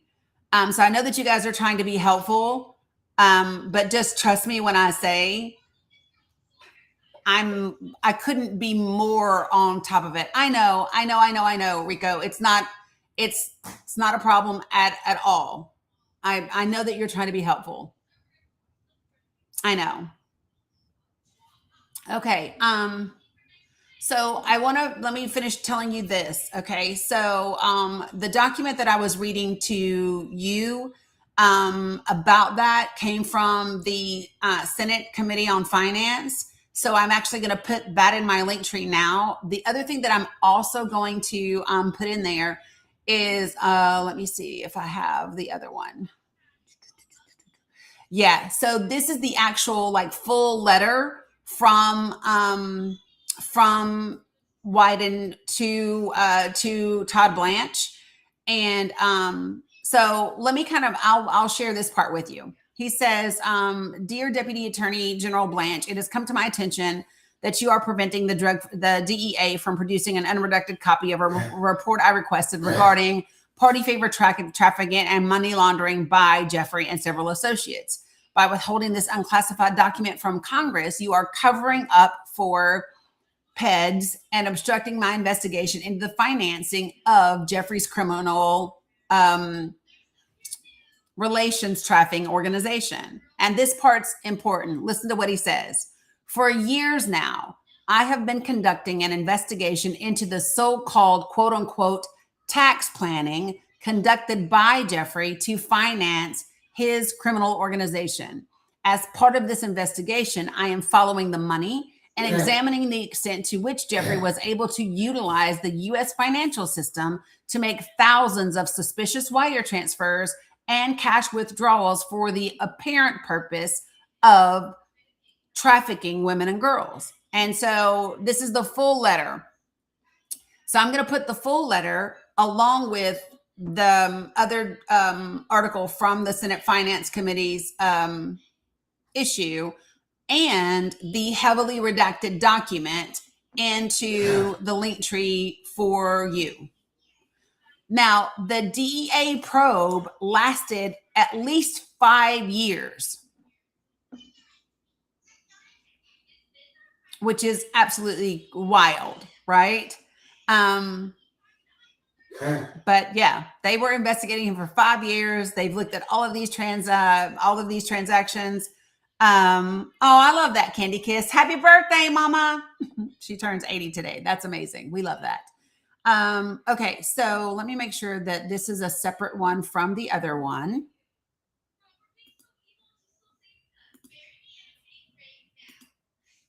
That one. And is this one? So wait, that one and this one. Okay, so these are two different ones. Yeah, so I'm going to put, there's 4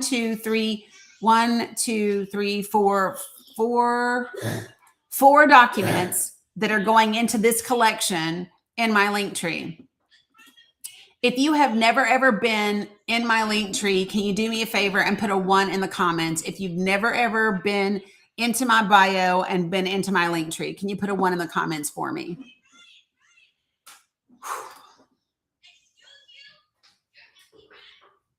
Y'all are missing out. There's a ton of information in that sucker. A ton. Okay. And what I'm going to do for you, this collection will be, so the very first link that is in the link tree is how you register to participate in the For the People project. Okay. The next group of documents after that is all about the United States of America and how we interfered in 1953 when Iran was actually a diplomatic country at the time. And so the collection is going to be called, I'm going to put, it's going to be called Epstein. Give me a second. Epstein, DEA, finance investigation docs. Okay, so that's going to be the new collection, and let me put the documents in there for you now, okay, because that will be helpful. I'm going to start with this one first. Actually, it does it in reverse, so I need to start with the last one first. Give me a second, guys. I got you. So let me add this link first.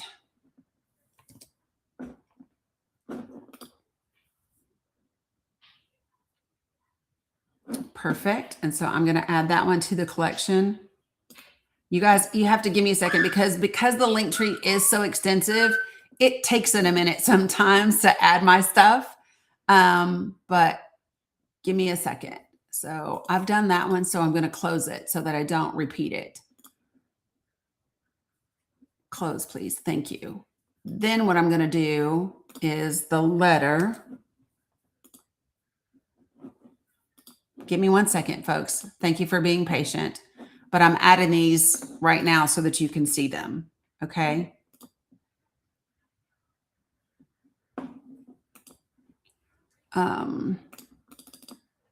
Senator Wyden letter to Todd Blanche.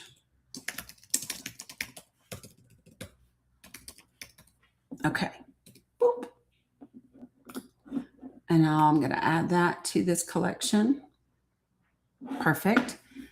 And I can close that one. Next, I'm going to do this one for you. Do I want to do this one? Nope. I need to do this document first. This is the heavily redacted document.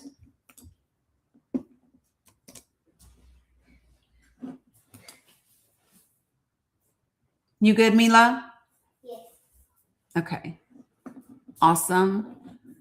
Oh, and listen, so this link, before you can access this document, what you have to do is when you click it, because it's on the DOJ site, it's going to ask you if you're 18 years of age or older. And so you'll have to click yes for that. Okay. Redacted DEA Epstein doc. So you all know what that is. Okay. And I'm going to put that in there. Now I got one more for you. Okay. You guys ready? And this is the very first one. Okay. Oh, is David back? No, it's not. Yes, ma'am. Are you hungry? Little girl.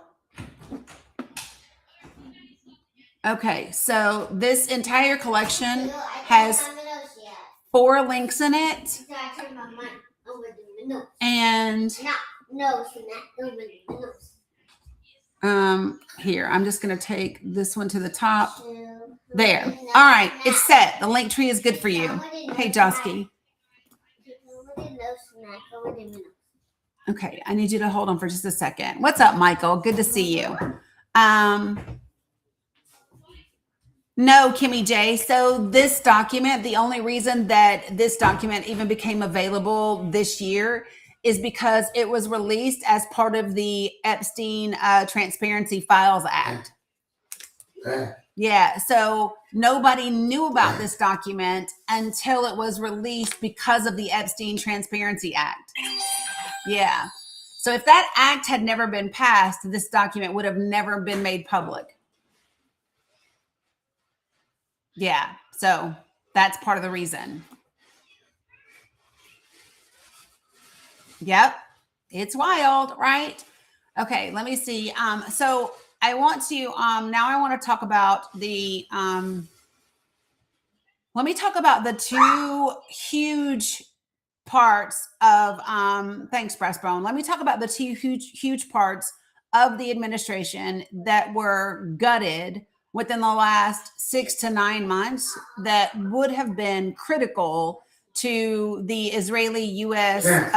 war on Iran. Okay, so the first one is a specific organization that was just launched like a year and change ago.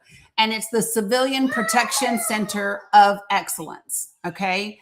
And one of the gentlemen, so I'm a fan of ProPublica. They do insanely accurate, reliable journalism. And so I love ProPublica. And this is from them and an investigation that they were doing. So they actually interviewed an Air Force combat veteran named Wes J. Bryant. And Bryant was a targeting specialist in the Air Force. And he was hired specifically to work in this new department of Civilian Protection Center of Excellence, because what they wanted to do was develop a mechanism that we could utilize, like before we planned attacks, before we planned to target someone, what kind of system could we have and put in place to ensure that we would not be harming civilians, right? Sounds like a good idea, because who wants to unalive innocent people? Hopefully we don't. So that was his job, right? Hold on one second. Mila, not so loud, please. So he was a special operations targeting specialist, and he was the senior advisor for this new program to protect civilian lives, right? His supervisor was a veteran strike team targeter who had served as a United Nations war crimes investigator. So these are people that are well-versed and experts in this field and what they do. But what happened is when Pete Hegseth decided to make lethality the focus of the Department of Defense, they gutted this entire department. This civilian protection mission was completely dissolved. And these people were let go. So they dismantled. Yeah, this would have protected the girls' school, most likely. Correct. And in this article, they actually talk about that and how they have thought about the fact if they were still there, would those 170 some little girls still be alive? Okay. And so a couple of other things that the administration did besides dissolving the mission of this civilian protection excellence agency, they also, listen to this, the administration lowered the authorization level for lethal force.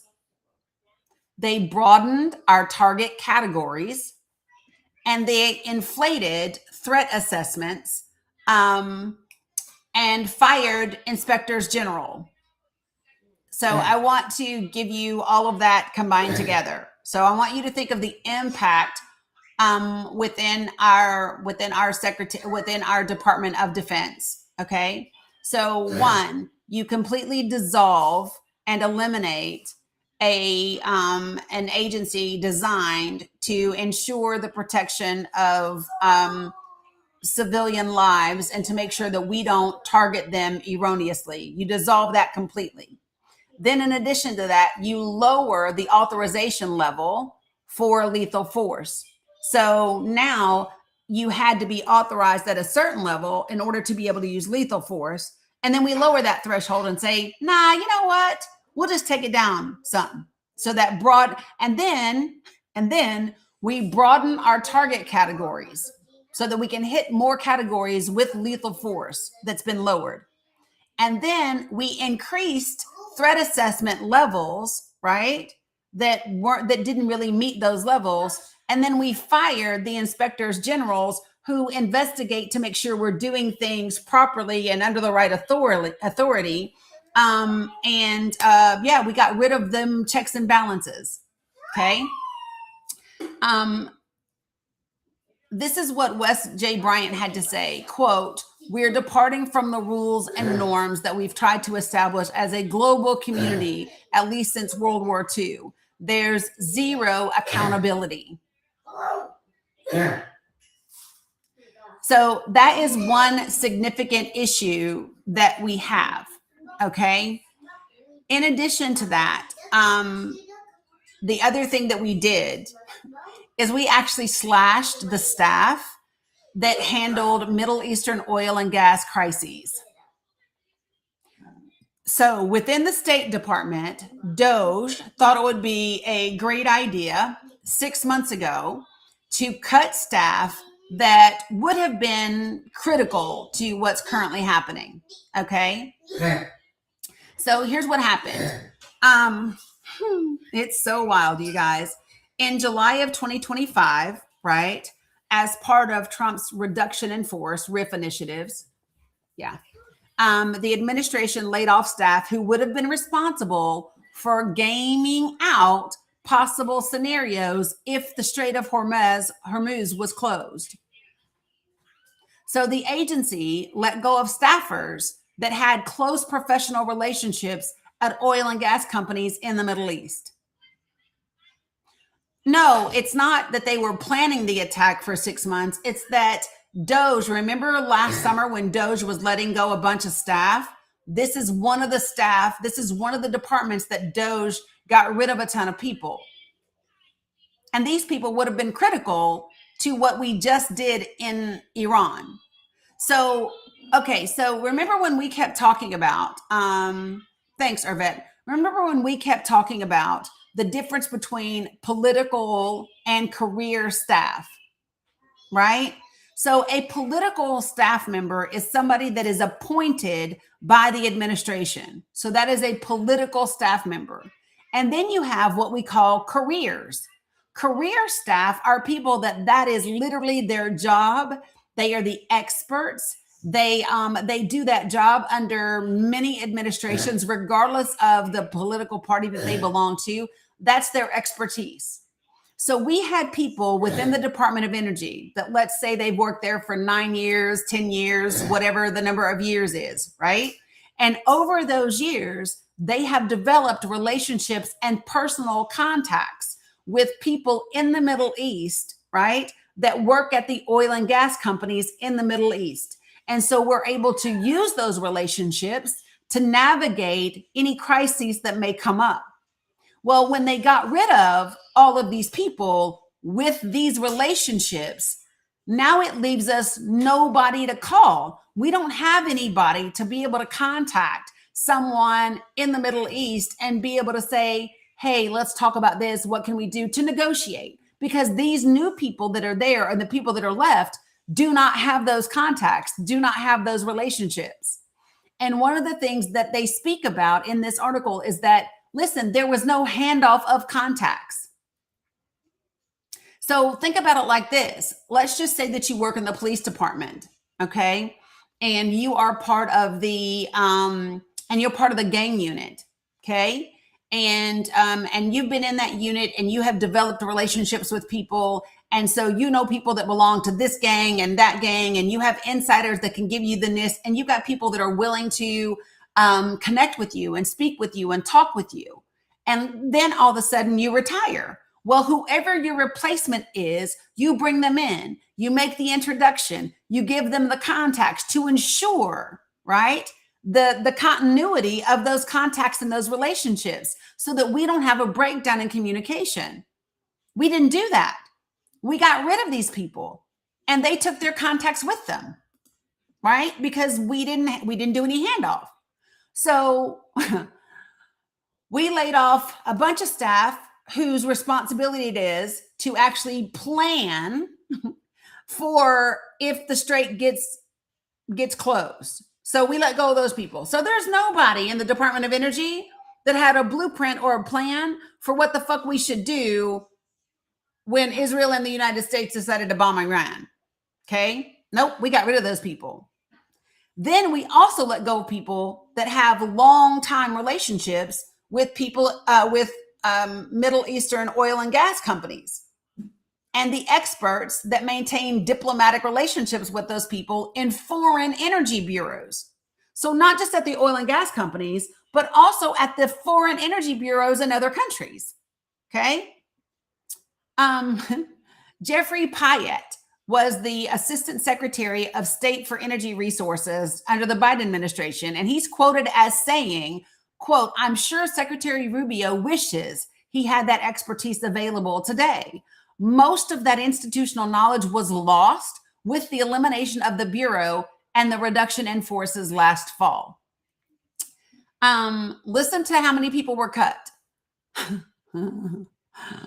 Just hold on to your britches, people, because here we go. When 1,300 people working at the State Department were cut last summer, the only people left from the agency's Bureau of Energy Resources were those who worked on critical minerals and clean energy. I'm going to repeat that again. When 1,300 people at the State Department were cut last summer, the only people that they kept in the Bureau of Energy Resources were the people that worked on critical minerals and clean energy.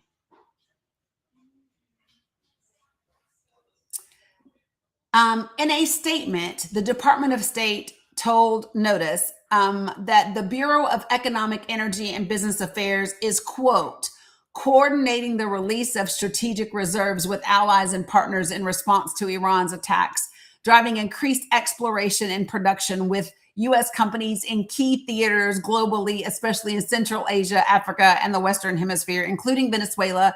By the way, just to note, it has been determined we legally cannot sell Venezuelan oil because we don't have a right to it.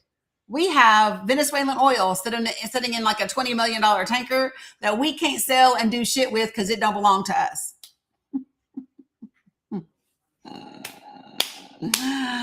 So Notice spoke with 9 former oil and gas experts across the State Department, the Treasury Department, the National Security Council, all of them said they were either laid off by the Trump administration or they left within the last 6 months.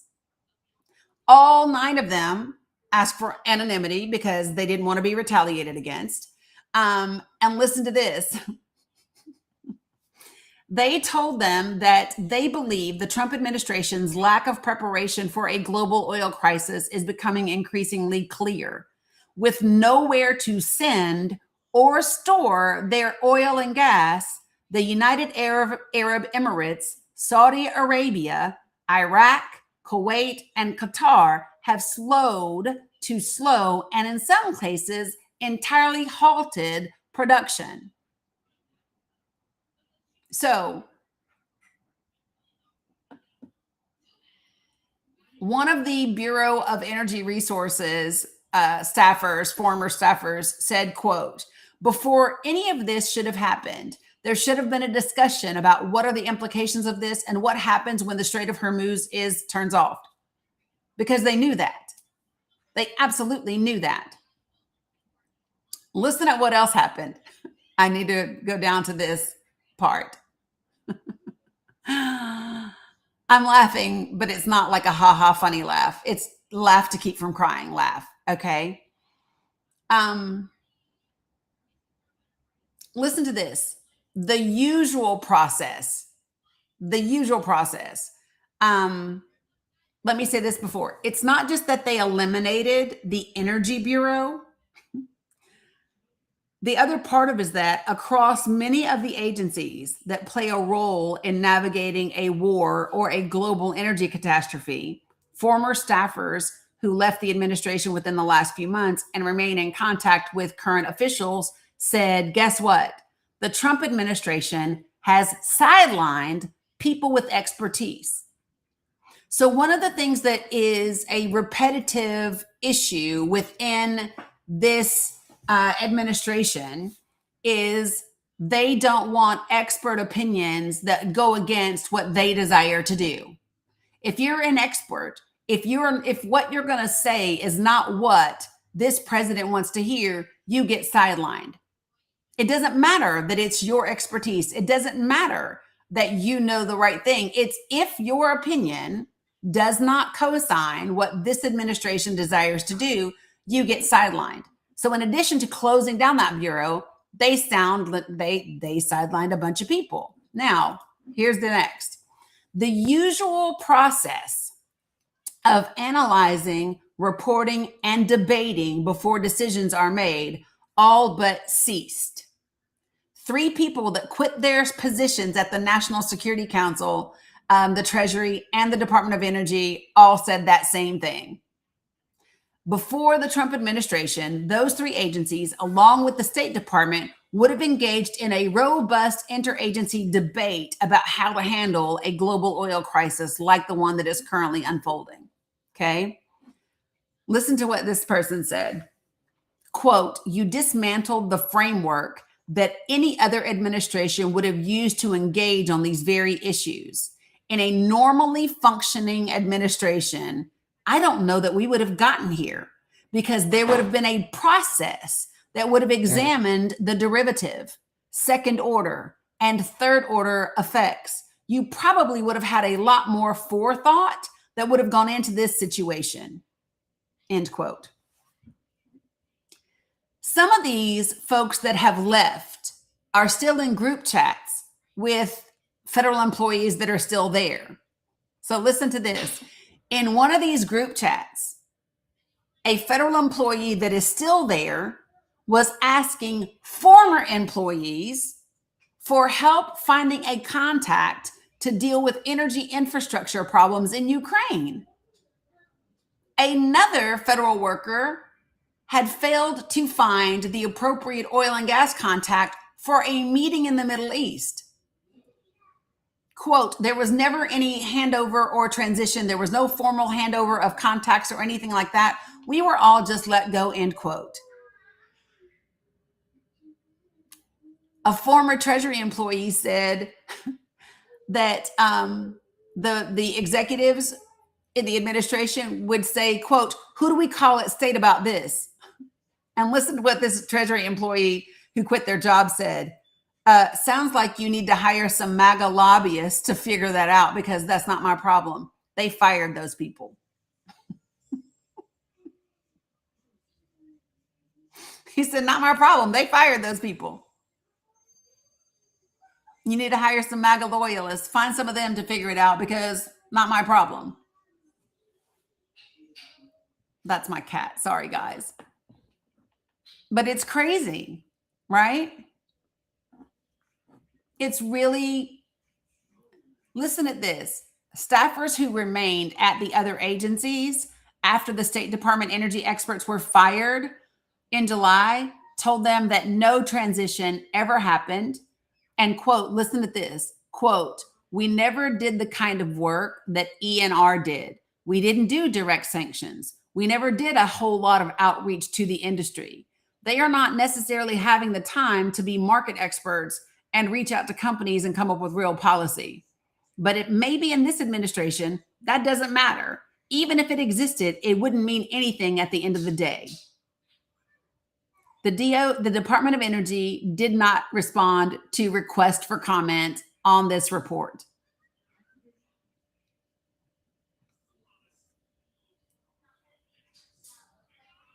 We are woefully unprepared for what is happening right now.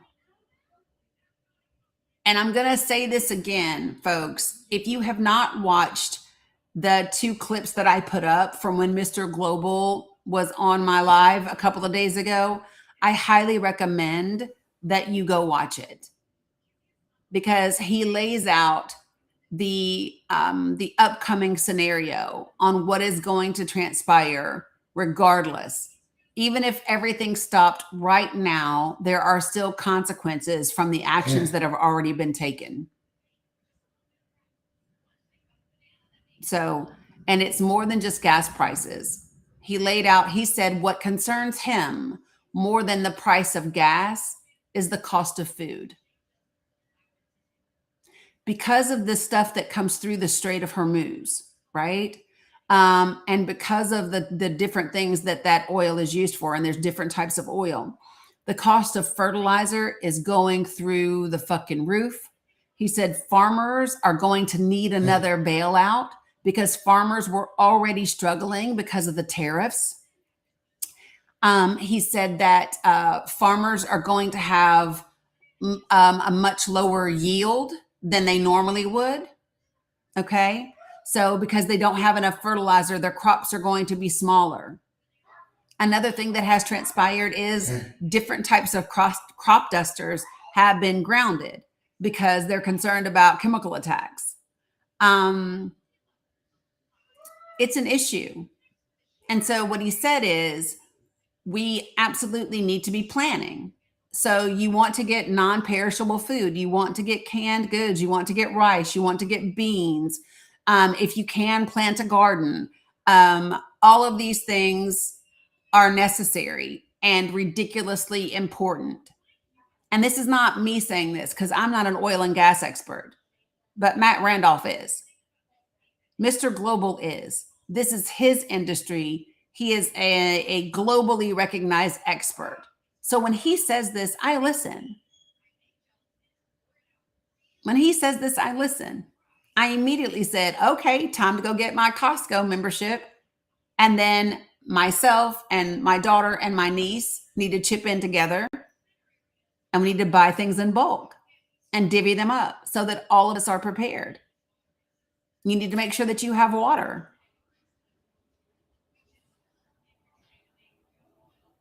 I'm just saying, folks.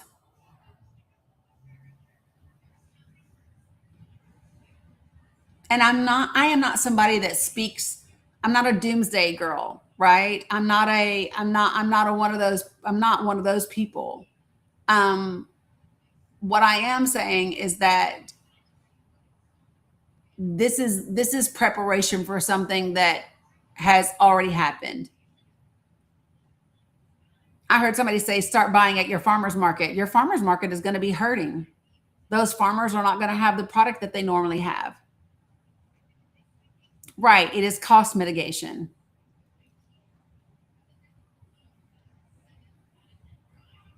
So, and the thing to remember is that our administration did this to the American people.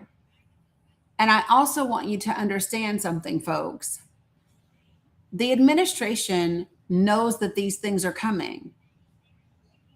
Russell Vought knows these things are coming. Whether Donald Trump knows it or not, I don't give a shit about. Russell Vought knows these things are coming. The folks at the Heritage Foundation, they know these things are coming. They don't care because it's only going to impact working class people. And they're preparing for it as Jeff Bezos goes to get AI to replace people working. They don't give a shit if working class people die because they can use AI to replace a good majority of people for their jobs. They expect it to hurt. They expect it to hurt, and they're okay with that. Yeah, Jay Nice, we talked about it already. They're okay with that to create the society that they want. Right, starving people can be controlled. Starving people are willing to work for damn near nothing.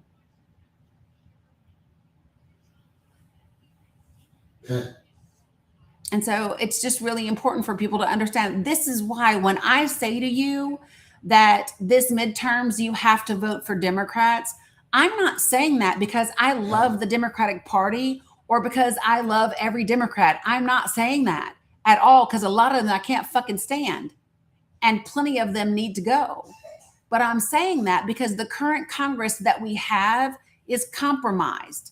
We do not have three separate but equal branches of government anymore. And we need to stop the bleed and get ourselves on track.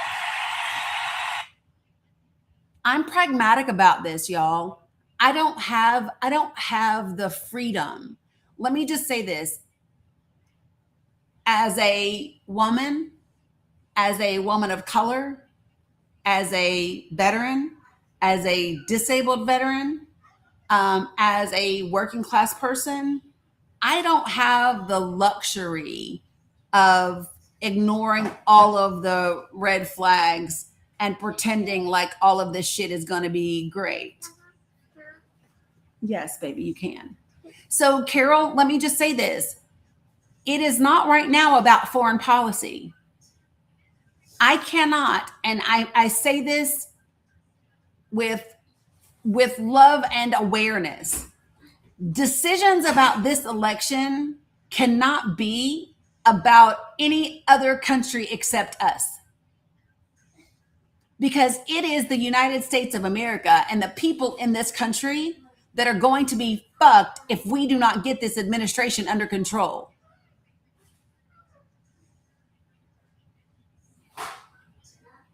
Once we get a Democratic majority in Congress and we can put this administration in check. Okay, one moment, please. Once we do that, then we can handle the people that are still supporting Israel. Here's what I can tell you for sure. The Democratic Party understands that they are not going to continue to be able to be the Democratic Party that they have always been. They understand that the existing Democratic corporate pro-Israel standard is being defeated by more progressive people, by people that are willing to speak out, by people that are supporting Palestine. They understand that. And so this is the way that I look at it. If you have what I would call an old school Democrat, and you have a progressive that can beat them in a primary, then vote for that progressive that can beat them in a primary, right? But if you don't, when it comes to November, you vote for the fucking Democrat. Because we just sat around and watched Mark Wayne Mullen advance for confirmation to be the head of the Department of Homeland Security, a dude that is a plumber, a MMA fighter, has an associate degree and has no fucking clue what he's talking about. He thought the best question to ask Pete Hegseth was, how many push-ups can you do? Hey, Toop. That was one of the questions. How many push-ups can you do? Like that is the qualification for being the Secretary of Defense.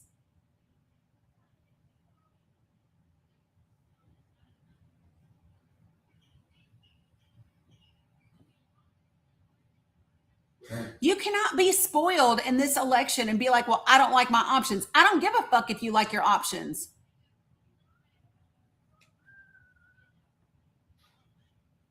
I don't care. I don't care.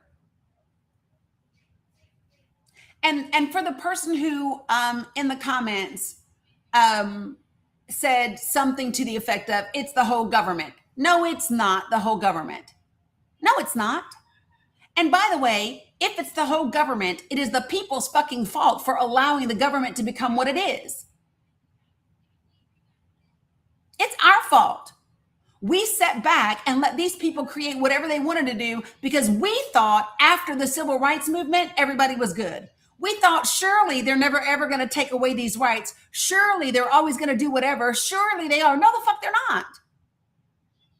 The elite and corporations have demonstrated over and over and over again that they will always choose their profits and their stockholders over the people. Always.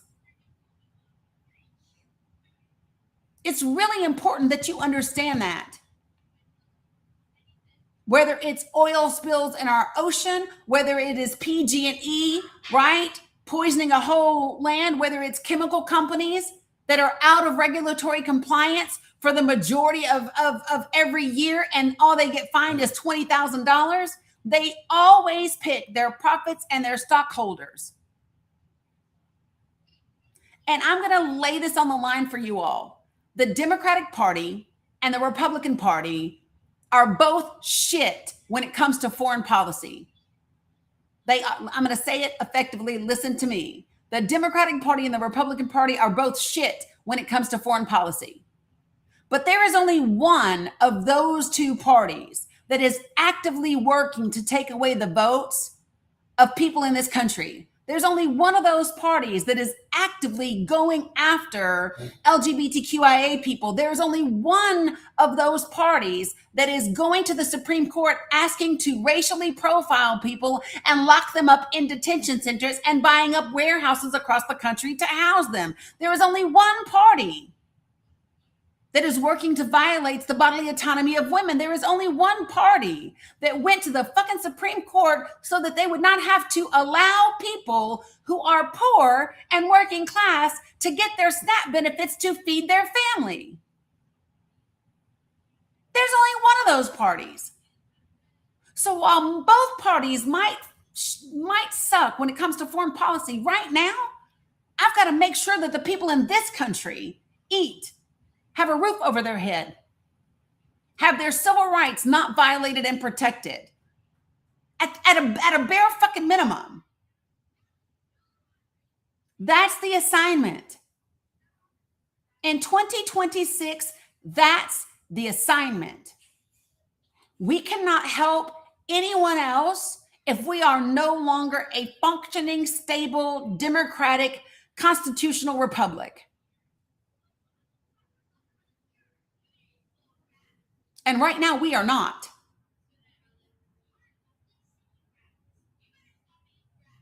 And there are people that don't like that. And I don't care if you like what I'm saying. Grow up. Grow up. Nobody's got time to coddle you anymore. We are in a fight for our very existence.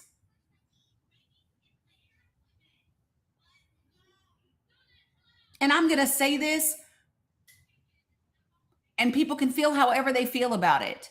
For my progressive white women or my conservative white women who have since changed their minds about this administration, I need you to go get your sisters together. Let me say it again. I need you to go get your sisters the fuck together. You need to get them all the way together.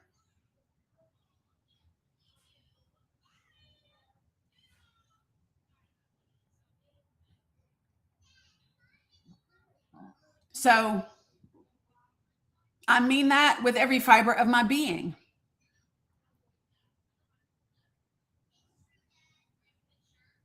This is the work that has to be done. You know, right after the 2024 election, I was talking to people. It was like in December, right? And I was doing a live and I was talking about how important it is for us to have meaningful conversations and all of those things, right? And somebody in my comments said, I'm still too angry at people that voted for Trump. I'm not ready to have conversations with them. And I said, what? You better get the fuck ready. What do you mean you're not ready? You better get ready. You better put your emotions under it. You better throw your ego out the fucking window. Because this is not about your ego or whether people should have done something right. This is about what is going to happen in November and what is going to happen for the rest of our lives in this country. So you might want to get ready. Titan, you have to move, son. You are literally sitting in front of the phone. Baby, I need you to move. Hey.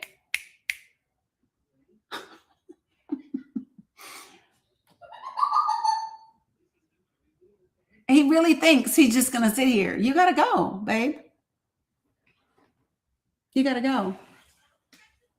Hey, you hear me? You got to move. See? I know, Kaylin. He does. Yeah, you got to get ready, people.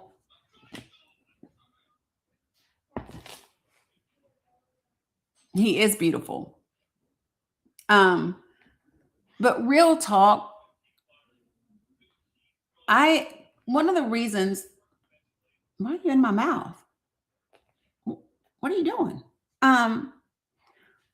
One of the reasons I am so passionate about this conversation is because I believe that the people can make this happen. Not him moving and hitting me with his tail.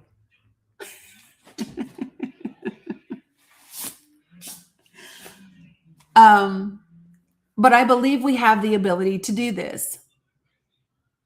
Okay? Yeah, Jennifer, I can snip it.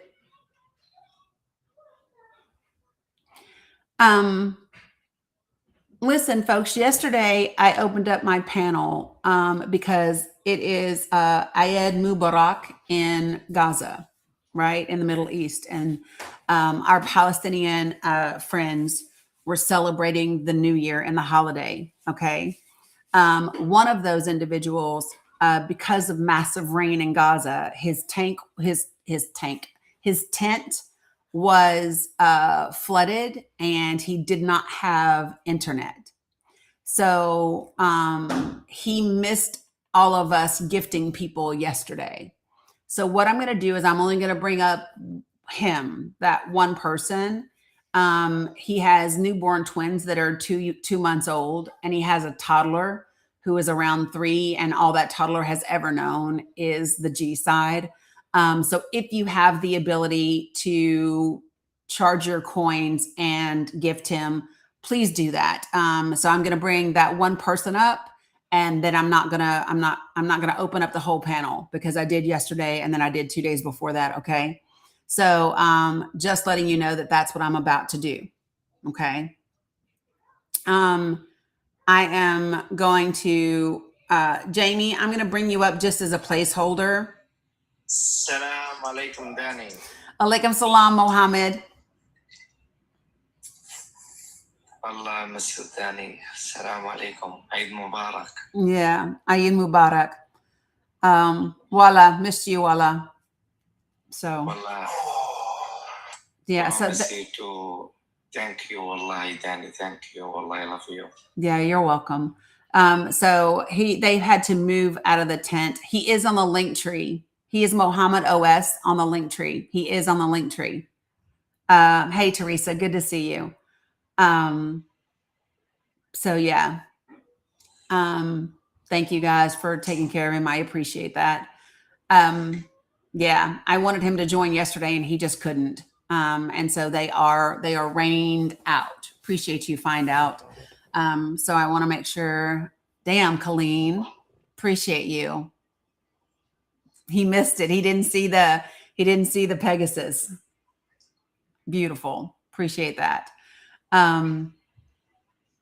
So yeah, I appreciate you guys taking care of him. They've got to figure out what to do because the tent has been flooded. So they've had to move somewhere else and it's definitely difficult for them right now. So I appreciate you guys looking out for them. I really do. I'm just going to say this to people this is Mohammed OS, the one with his camera on. Yeah, that's him. Jamie is a placeholder. This is him. Thank you, wallah. Thank you. You're welcome. Dani, Allahu Akbar, Allahu Akbar. La ilaha illallah, Allahu Akbar. Walillahi alhamd. Allahu Akbar kabira.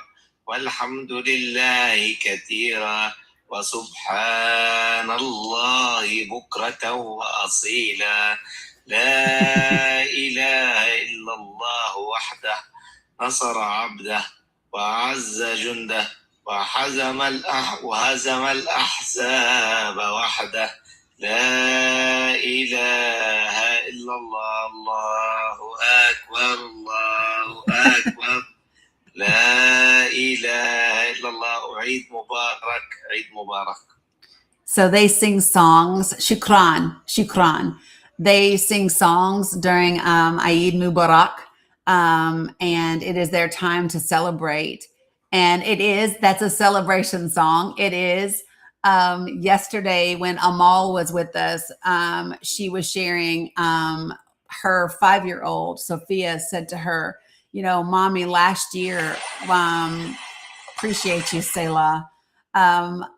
She said, Mommy, last year when we had Eid Mubarak, she said we were starving and all they had last year was lentils and no sweets, no anything else. And so this year they were able to have some cookies and some other things. And so I'll share this with you all just so that there's an understanding. Okay. So 80% of Gazans are in tents. The other 20% are the rich people in Gaza, right? So they are the merchants. They are the people that have businesses. They are the people that are wealthy, right? And so there are two different types of trucks that come into Gaza. One type of truck is the aid truck. And the aid trucks come in just for the 80% of people that are in the tents. The problem is that for every 2 trucks that they let in with aid for the 80% of the country, they let in 4 trucks for the merchants. And so the merchants then get what they need, and then they sell the other stuff at very high prices. And the people who live in the tents don't have the ability, because many of them don't have jobs. They don't have the infrastructure to be able to go and buy those things. So there's 2 ways that we attempt to help and support them. One is through the magic beans. That's what we call the coins on TikTok. And the reason that's beneficial is they are able to take those coins, they transfer them into crypto, and then they can use them as currency. Okay. The other way is through direct ways there's direct ways to support them. And so one of the things that I do in my link tree is I have a whole section that says Palestinian support links, and Mohammed OS is in there. Raja is in there. Bilal is in there. Aziz is in there. Mo is in there. Amal is in there. Allah Shak is in there. He's got a heart condition and needs to get out of Gaza to get taken care of. Hussein is in there. Hussein has lymphoma. He literally has a tumor in his neck. Wasim is in there, right? But he has lymphoma. If Allah Shak does not get out of Gaza soon to get the medical care that he needs, he may not be with this much longer. He has a significant heart condition. And like people have tried to get in touch with the WHO to get the WHO to help and all of that. And he hasn't been able to do that. He's a father and a grandfather, and he's a member of Palestinian Press. There's about 20,000 people in Gaza that need to get out for medical reasons. And Israel isn't letting them out. It's only a few hundred that have been out so far. Okay. And it's just really important that people understand. And I know somebody said, how can they do this to their own people? The same way that our corporations do it to the people here. Rich people are rich people, y'all. It doesn't matter where they're at. Rich people are rich people. It doesn't matter what country they're in. How do American corporations get all of their tax breaks, not pay a living wage, and then allow their workers to be on government assistance? It's the same. The rich people are the rich people, no matter where they are. And the sooner that everyone realizes that that is the fight, it is the working class against the elite rich. As soon as people understand that, we will be much better off. It's really important that people know that. And I'm going to tell you what they use. It is this mindset that there's not enough. But there is enough. Y'all, there is enough for everyone. I'm going to say this again. There is enough for everyone in this world to eat and to live well. No one has to be homeless. No one has to be starving. No one has to be hungry. No one has to be unclothed. It doesn't have to exist. It doesn't.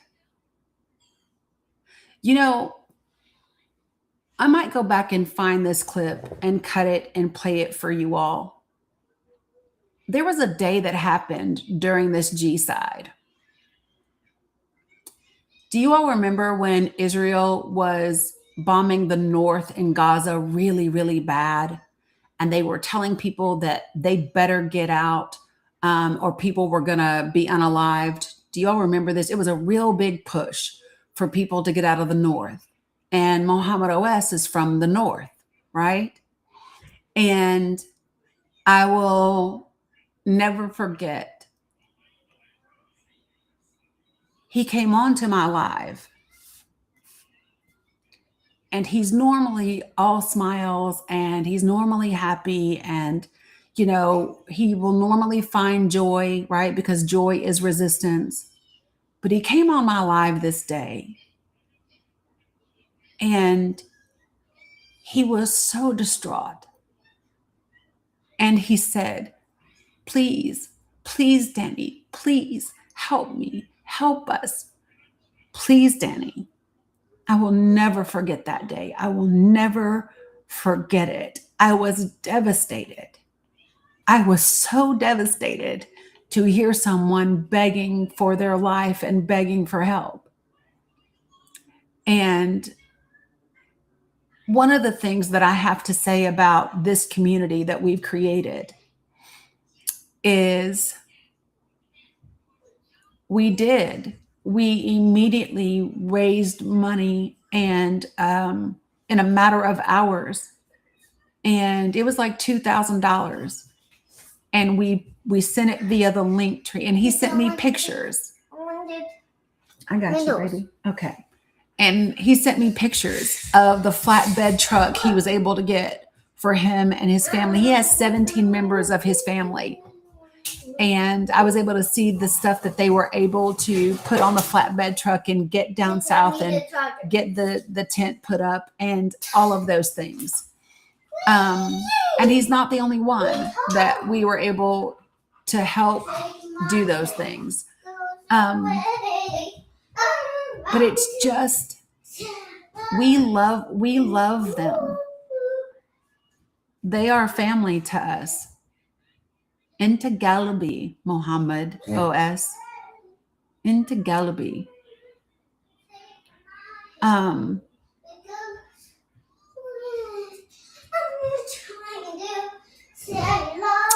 They deserve so much more. Do y'all want to know one of the things I'm so concerned about? Because this community does help so much. I am so concerned about the impact that this war is going to have on us and our cost of food and what happens if we can't help them the way that we've been helping them. I don't know if any of you guys have thought about that or not, but I have been thinking about it.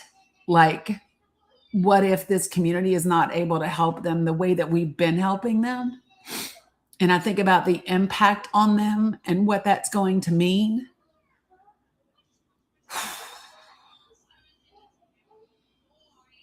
It's a ripple effect.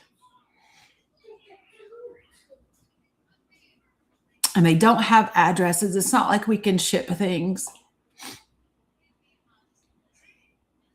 No, Dani, la, Dani. No.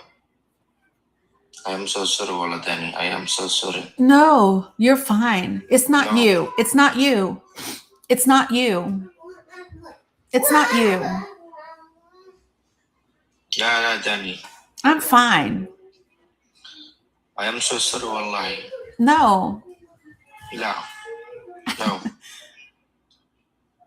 I'm fine. They don't like it when you get sad. No, Dani, no. Wallah, I am so sorry.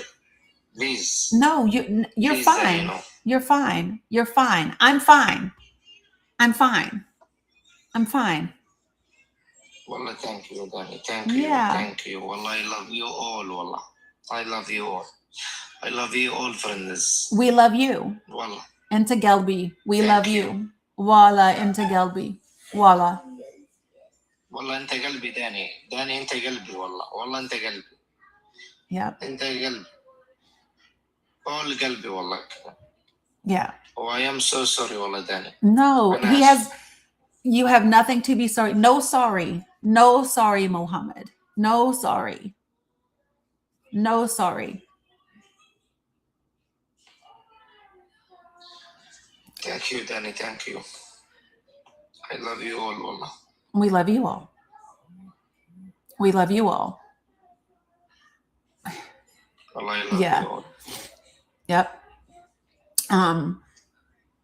You know, I really want people, their hearts are really pure. And it's why I feel the way I do, right? Because it is so important. You know, there would be times when I would hear, we would hear about drones or attacks that have happened in like Dirabella. And that I know that Dirabella is where Abu Sarraj is, right? Or I would hear about Khan Yunis, which is where Raja is. And I would immediately be in WhatsApp saying, hey, because it's just like, I would be like, I need them to be okay. Like, I need them to be okay. You know? And it makes me so angry because there's no need. There is no need. Israel doesn't need Gaza. Israel doesn't need Palestine. Israel doesn't need Iraq. Israel doesn't need Lebanon. Like, there's no need.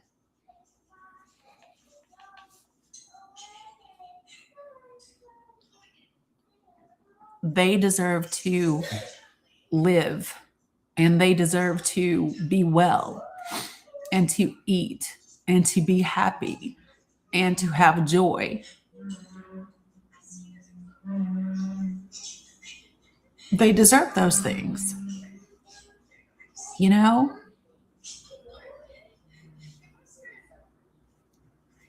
So I'm just saying, his babies are beautiful. The twins are gorgeous. Danny, Danny, please, please, no. I'm okay. Please, I'm okay. Mohammed, please, Danny. so show the babies. Show the Yes. babies. Show pictures. He may not be able to. Maybe, يعني, No, maybe on your to phone. go and No, picture, not maybe to go and home. yeah. إيه، مش عارف كيف بدي أفسر لك يعني للمترجم. No speak English. I know. Baby, go.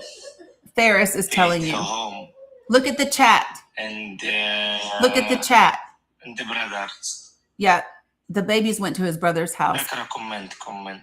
Yeah, comment. Just the pictures. Can somebody tell him the pictures? Thank you, Wadmi. I just want him to show them the pictures. I just want him to show them the pictures.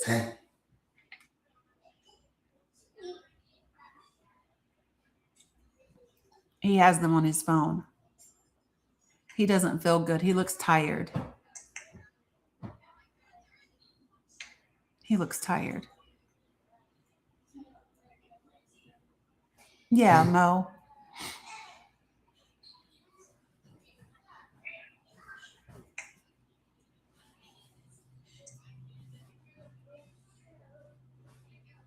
اقرأ comment.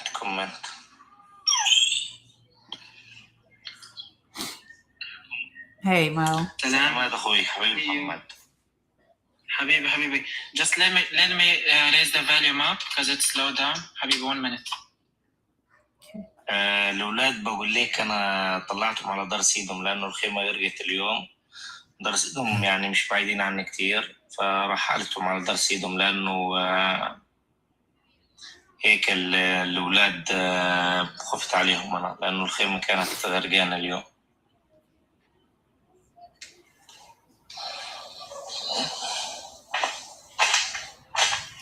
تقدر تعيد تاني معلش عشان ما كنتش اسمع معلش. بقول لك الخيمة اليوم كانت غرقانة، أنت فاهم علي كيف؟ Amber, pictures of his newborn babies. العفش عندي غرق اليوم من مية الأمطار، فعشان هيك رحلتهم على دار سيدهم. Yeah, I know the babies went to his father's house. I know the babies. He went.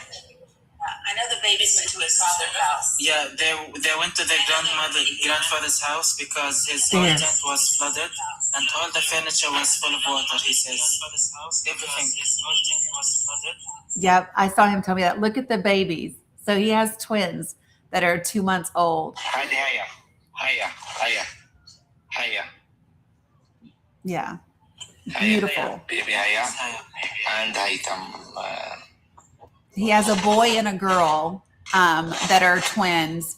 And then he has baby Osama that is like 3. Thank you, Mo. Oh, look. Hi. Look. They're so gorgeous. هيثم. Baby هيثم. One is Haytham. Haytham. Yeah. هيثم, yes. هيا. Hi, baby, hiya. Yeah.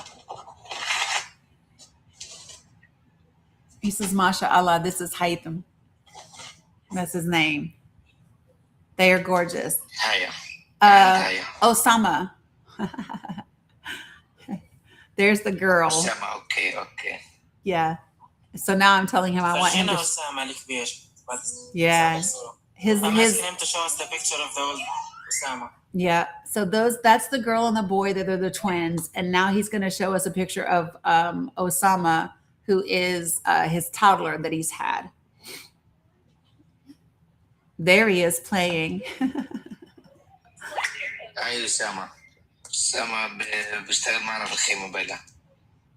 Yeah, his whole entire. That's Sam when he was the tent with them. Yeah. Yeah. When he was fixing with them. بقى يعمل معنا في الخيمة. The whole family has had to go to his father's house because the entire tent was flooded. The furniture is flooded, all of that. So, like I said, you know, it's always helpful when people are able to do something here, and it's always helpful when you can do the direct links. Mo is someone who also has a direct link in my link tree. Dani, Osama a baby. Yeah. Osama لما كان baby. Osama لما كان baby. That's Osama when he was a baby. So cute. So cute.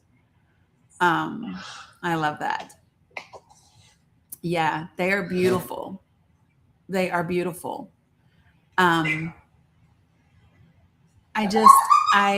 Y'all, this is on us. And I cannot say that enough. Salam Wadmi. I cannot say that enough, you all. Our government, Osama as a baby. I can see Osama's face. Osama. Yeah. Osama. Yeah. Yeah, I knew that was Osama as soon as I saw. Voila, handsome. Love them so much. Yeah. So I know that we have a lot going on here. I also Osama again. He's so handsome, y'all. He's so handsome. I need to do more. I don't do enough. I've got pictures and things in my WhatsApp that I need to share, and I have stories and information about people, and I just haven't gotten to it, and I need to do that. I need to do that.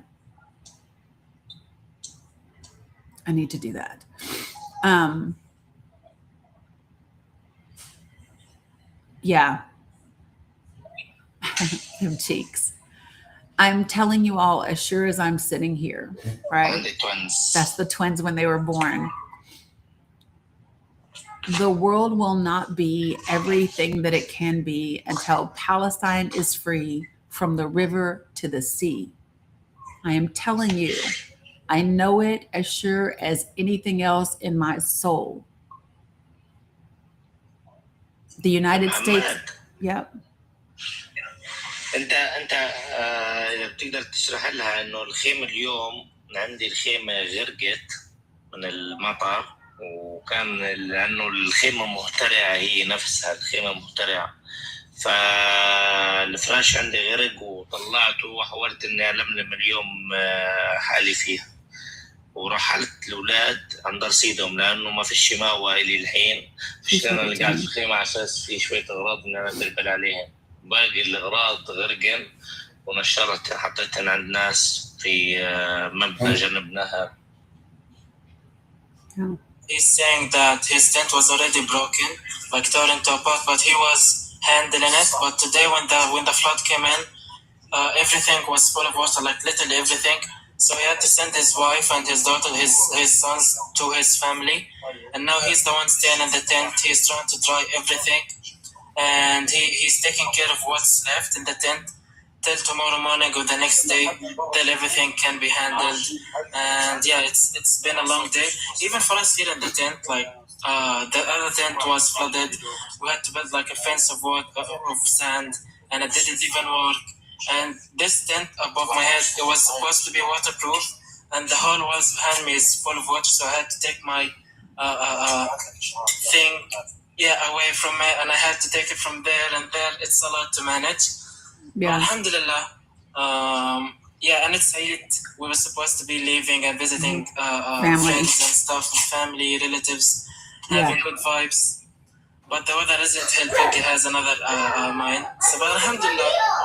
Yeah, it is how it is. Mo, today وانا ان شاء الله محمد يعني انا نفسي يعني كنت انا بدي افرجيها الاولاد والله وهي ما شفتهم يعني في الفتره الحاليه لانه كلها مخفضات بالانترنت عندنا انت عارف السعر ما بقدر اطلع Bella, مره she معاكم needs her phone.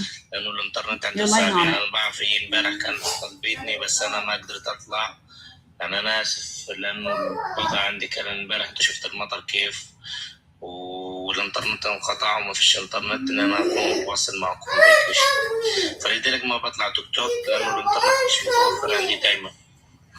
Okay. Bella, look, there's 3 cords He right there. wants to show you his kids. No, I didn't. Yeah, he's saying, sorry, Dan. He's saying that he wanted to show you his kids when they were dressed before they go to his family's place, but they had to leave on a rush, and also his internet is bad. It's not helping. Right. That's why. Then you wanted to ask something. I'm sorry I interrupted you. That's okay. Yes. So what I was going to ask is, I know for a while how much tents were. How much are tents now? Do you know, Mo, about how much do tents cost now?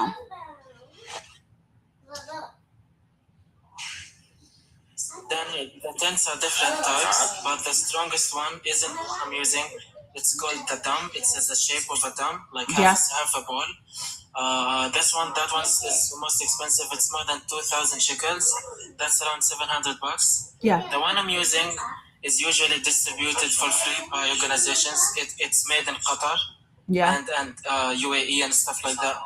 But most people don't get lucky enough to get it for free. Yeah. So they buy it from the black market. They pay at least $400. Yeah. This one we paid for $20. Yeah. That's 1,300 shekels. Yeah. The last sandstorm we had, and we had no time to even. Yeah, the last time we helped get tents, they were around 750. Sometimes they were higher than that. So I didn't know if they were still around that much or whatever. Oh yeah, Emma, the tents, whenever we've helped people get tents, they've always been between $400 and $800, just the tents. Like the school, just the rent for the land to put the tent, because they even charge them for land, like rent for the land to put the tent. Yeah, we did have one that was $1,200 when it was really, really bad. They're asking, do you need a new tent too, Mo?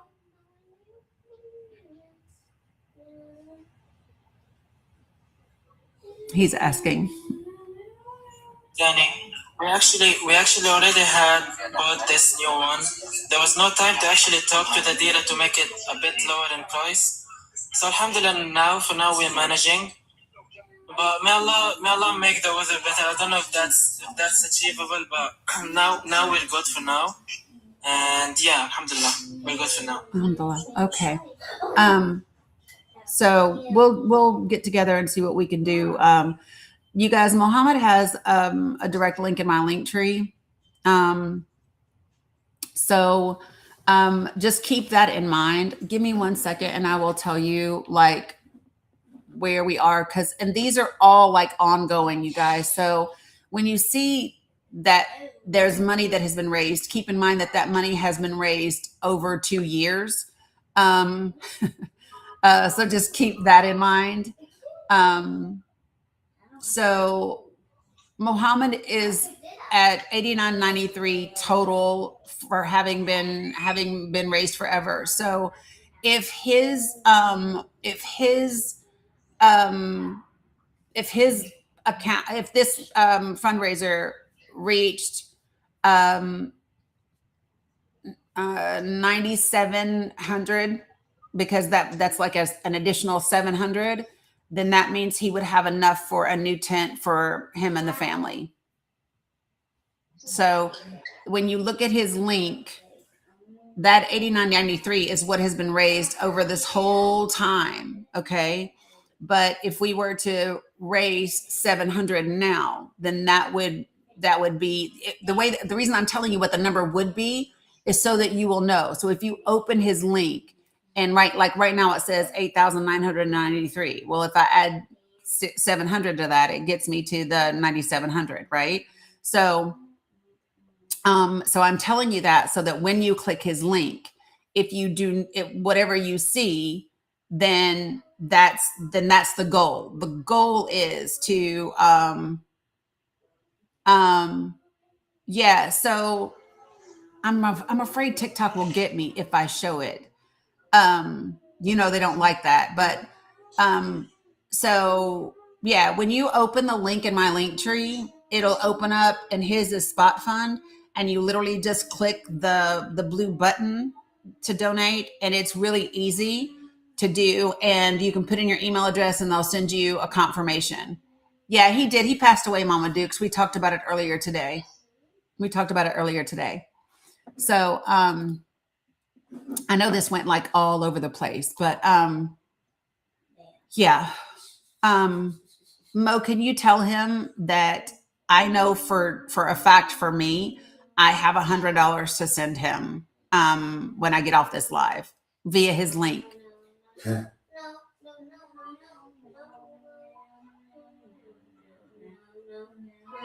You said one? Mhm. You said 100? Yeah, from me that I have to send him. Mm-hmm. اوكي محمد، هي بتحكي لك، هي كانت تحكي عن الرابط اللي عندك وانه بطيء وانها بدها تساعد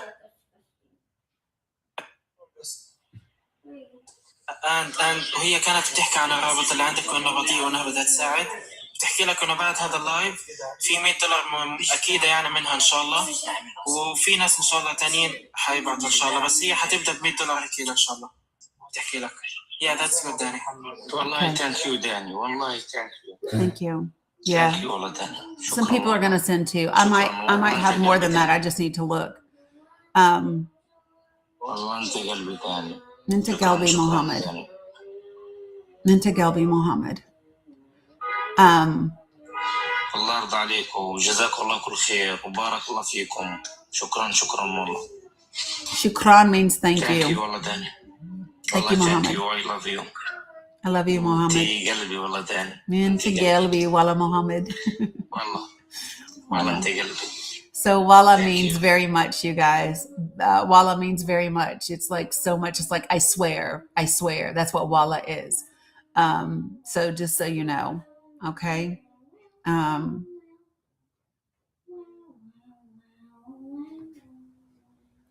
Vanessa.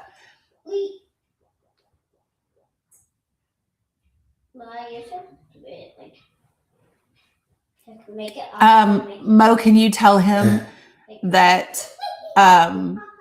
somebody just sent me $300 for him?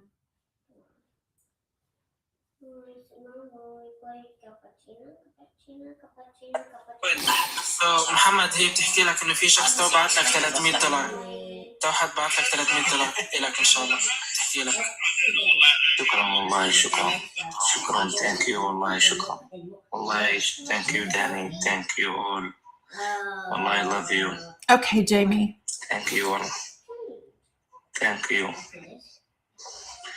والله ما اعرف ايش بدي اقول لك، وانا يعني انا محمد يعني اذا انت بتقدر تحكي لها محمد متاثر كتير وبده يزعل من اللايف اذا بتضلك انت تعيطي هيك، لانه بجد يعني مش مستحمل والله بينه وبينكم. مش مستحمل ان انا اشوفها تعيط. والله انهم انسانيتهم والله مش حننساكم. one tear of you, Dani. He's saying, شوية محمد. He says that nothing in this life deserves a tear from you, and he doesn't want any of this if it's gonna bring a tear from you down. Oh, so please just have a breath, Dani. He wants you to be good and happy. That's the only thing that makes him happy. And he can't find the right words to thank you guys. Wallah, he's so grateful. He's so happy. Like you just made his day after a long day of flooding and stuff. So. On behalf of all Gazans, I'm telling you, big thank you to all the Danicans. Wallah عن جد. W ما شاء الله. Thank you. So تمام يا محمد. Right now, let me tell him. So tell him that my tears, I'm not sad. It's just because I care and because I love him and I want the best for him. And I'm also grateful for the people that are helping, right? It's a combination. I need a pen. So محمد هي بتحكي لك انه كل هذا الدموع اللي انت بتشوفها، كل الانفعالات، هي مبسوطه، هي بتحزن لحزن وبتهشي للخير لكم يا اخوي. تمام؟ انت يعني انت ما تزعل على زعل، هي بالعكس هي مبسوطه. I just told him Dana that all of these impressions, all of these tears are happy tears, and you get sad to his sadness and you get happy to his happiness. And yeah, he's I think he's speechless now. So am I. Wallah, I can't just want the right thing. okay, So thank you guys. 150, 75. Hold on, I'm doing math. I'm doing داني والله دبلي، والله انت قلبي يا داني، انت قلبي يا داني. into Gelby Mohammed. So okay, so والله انت قلبي يا داني، والله انت قلبي. So Mo, you can tell him that I'm gonna make mine 120. And the reason I'm gonna make mine 120 is because when I add up what everybody else had plus my 100, it was 680. But I'll add 20 to mine, which makes it a flat 700. And so he will have 700 in his link today.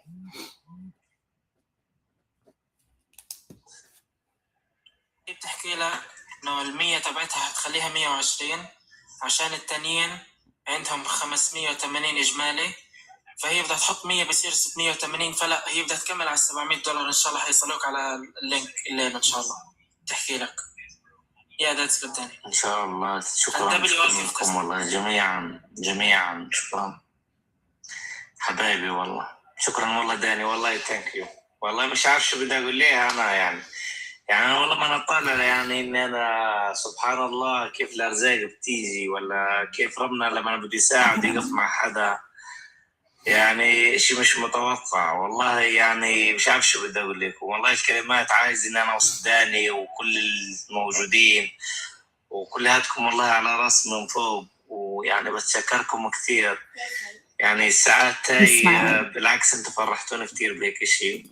بس والله الواحد خجول يعني ما كانش قصدي ان انا اقول لكم انكم تتعاملوا معي بهاي الطريقه، ولكن هي من رب العالمين سبحان الله. لما ربنا بده يقف مع بني ادم ما بنسى حدا ربنا. الحمد لله على كل حال، وشكرا والله لكم جميعا. يعني ترجم له محمد، ترجم له. Then he's saying that after all what he's been through, he had deep in his heart the belief, the faith that things will change for the better, and you just came in لحظة.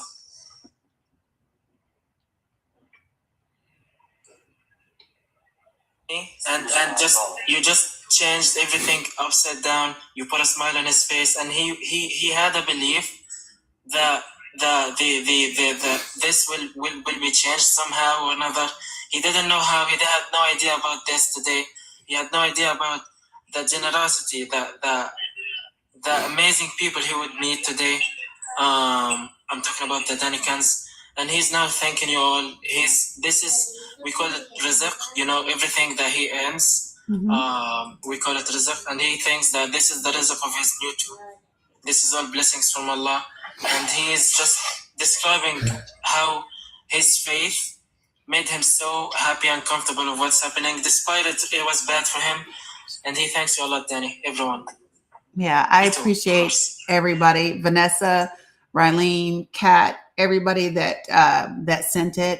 I'm going to move it from my Venmo into my bank account, and I'm going to send it over to him so that it's like 10 o'clock at night there. So tomorrow he can go get a tent, and he can get Osama and his wife and the babies back. So, yep, we will do that. So. بتجمع الفلوس من حسابات التانيين. I got it, Lynn. عشان يكونوا عند حسابها، وعشان الدنيا ليل كان بدها تبعتهم الليلة، بس عشان الدنيا ليل الصبح إن شاء الله بكونوا عندك عشان تجيب خيمة وترجع الأطفال الحلوين على الخيمة. Yeah, that's good, Dani. Appreciate إن you, شاء Mo. الله إن شاء الله. شكرا والله. شكرا حبايبي والله. شكرا جميعا. إن شاء الله خير. ربنا يجيب اللي فيه الخير. He thanks you all and he hopes Thank you والله Dani. that things will change for the better. Yeah. And that's a big thank you for him. Thank you والله Dani. No, Farah, you did it exactly right. It's fine to go directly to his Inshallah link. khair. Yeah, it's fine. Some people's banks don't like the spot fund, so some people just send it to me and then I send it. But no, it's fine to send it directly to him. More than fine. More than fine. I will say this about this community. I am so grateful. I am so grateful and blessed for the people that show up in this community all the time. Like, you guys are incredible. Your bank is the funny one. Yes. But I'm very grateful to everybody that shows up and helps.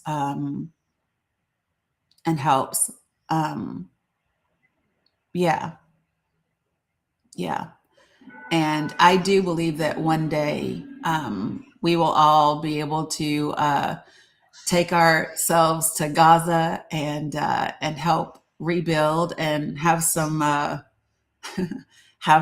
some cookies and some good food and all the things. So one day it is coming, sooner rather than later. So I tell you what I am gonna do. Yeah, wow, it's happening. Hella, Raja.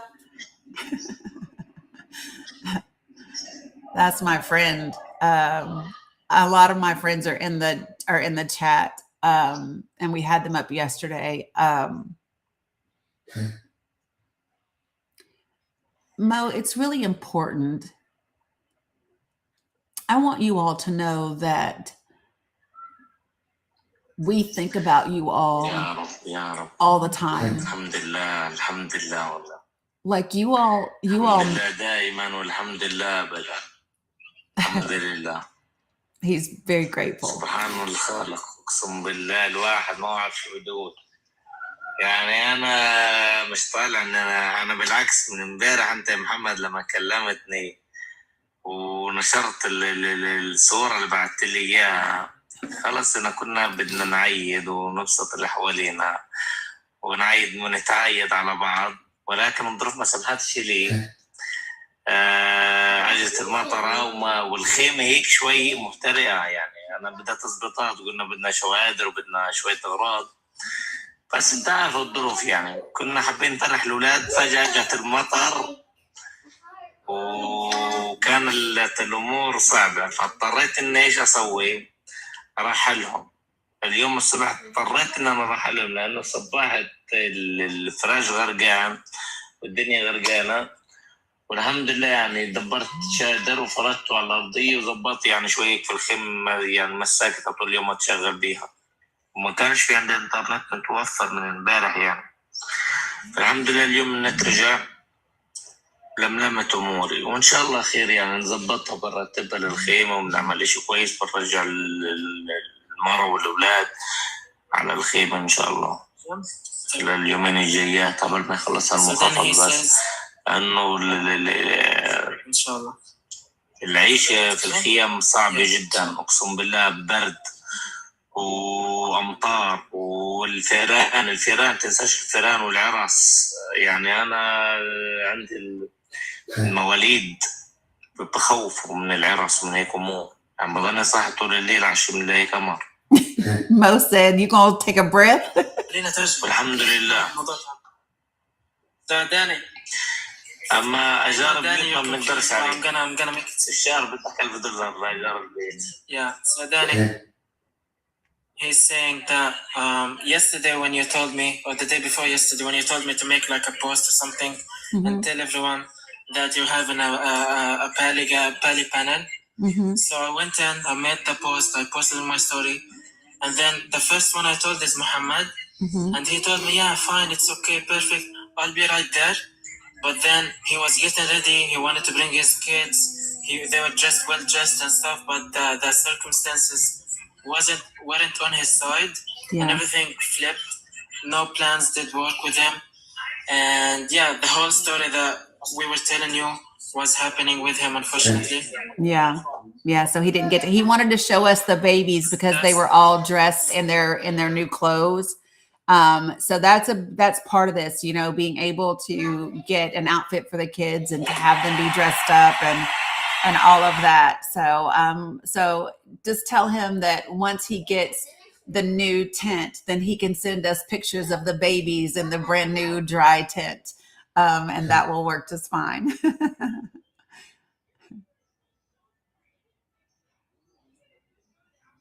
محمد، هي بتحكي لك انه اول ما تجيب الخيمه الجديده ان شاء الله وتجيب اطفالك عليها، سويها لهم، يعني خليهم ينبسطوا، خليهم يشوفوا شو سووا.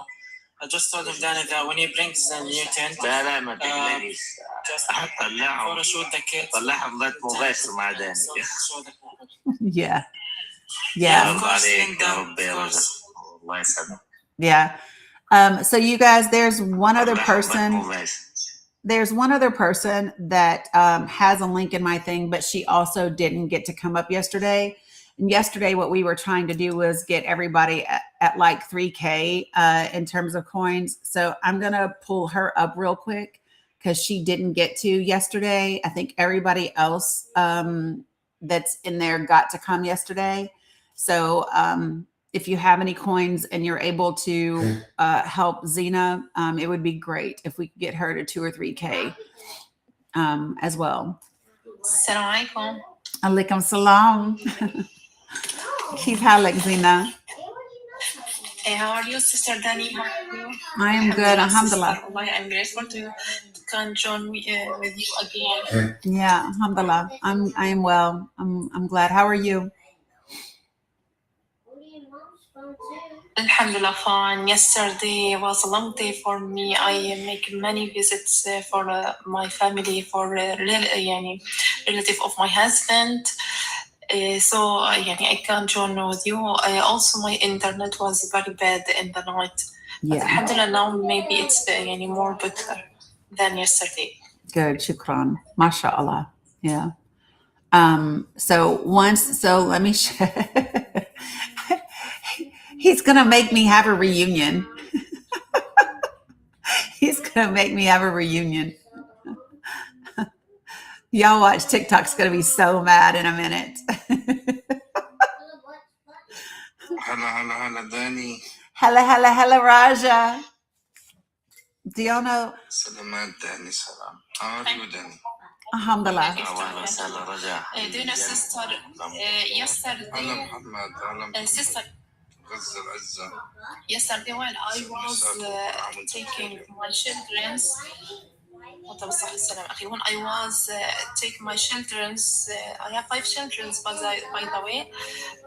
We work together, but I lost my daughters, Sidra, that have 6 years in the market.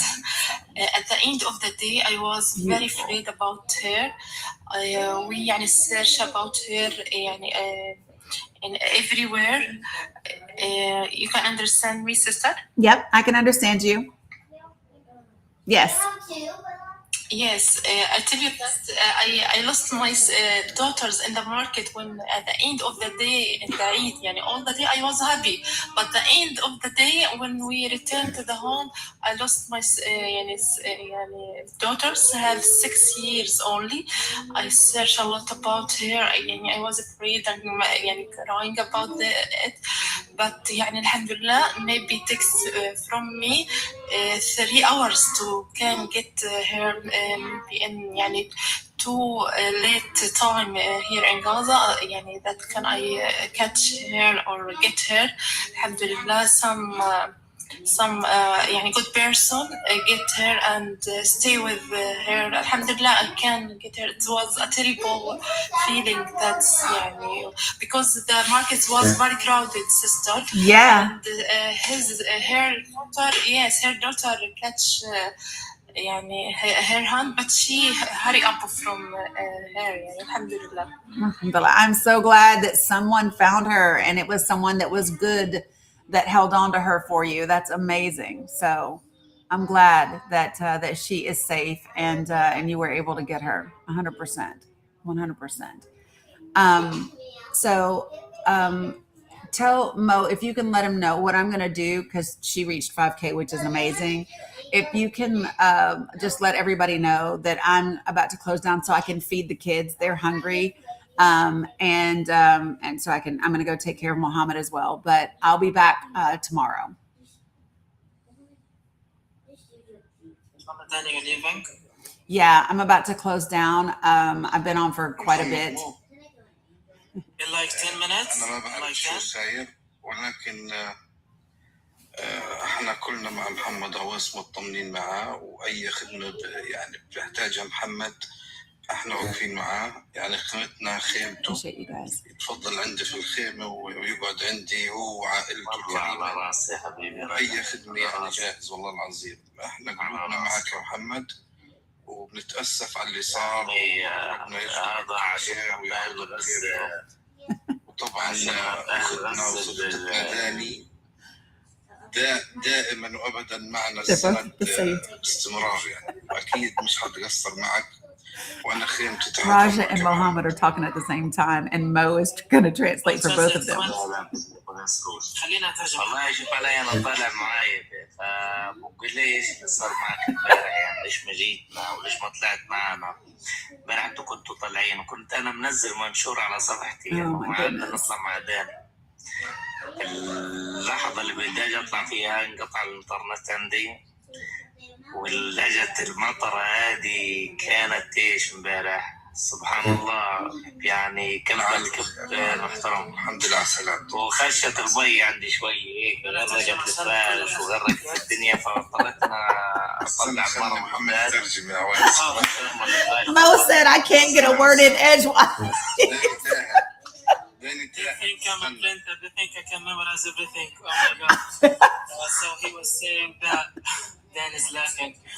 I just forgot everything, but let me handle this. So Raja came in, and he said he doesn't know anything. He doesn't know what's happening with Muhammad, but he said if he's in the big box, if he's there, then there must be something bad happened to him.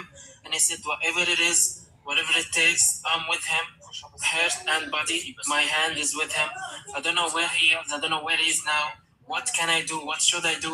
But I'm all in, he said, without even knowing what's happening. That's Raja. Yeah, Muhammad. that is Raja. And Muhammad is explaining what's happened in details. And then I'm confused and then laughing about this whole Arabic. So yeah, thank you guys. إخوانا في غسلي تحكي لها بدها تسكر كمان مش حتقدر تطول. مش حتطول كمان. Thank you, Mo. Thank you. I was laughing That's because the smile, Danny. I knew I could hear. I knew Raja was talking about Mohammed, right?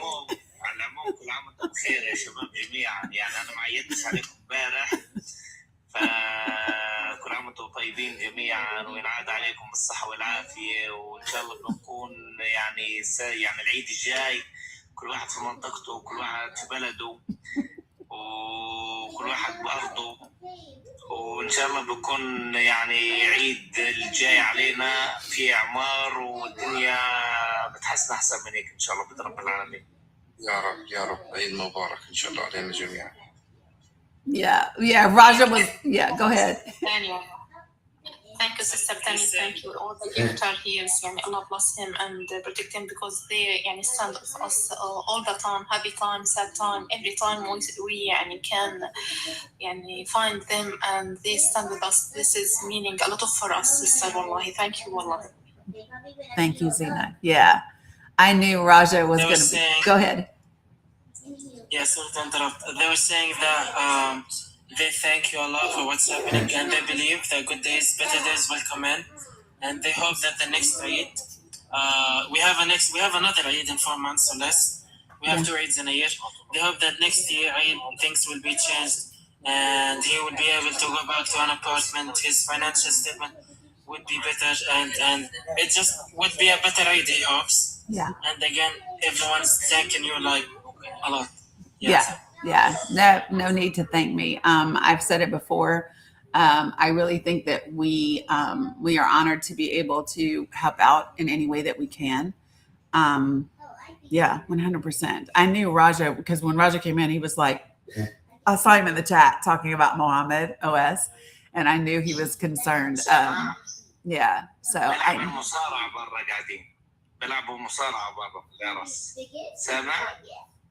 Yeah, he's talking about. He was telling me that before actually. The place he's at unfortunately has a lot of rats and mice. So now he can hear the rats like fighting each other. They're so like squeeze and stuff. Yeah, it's so sad. And it's actually not healthy or safe. Right. He has kids and toddlers and stuff.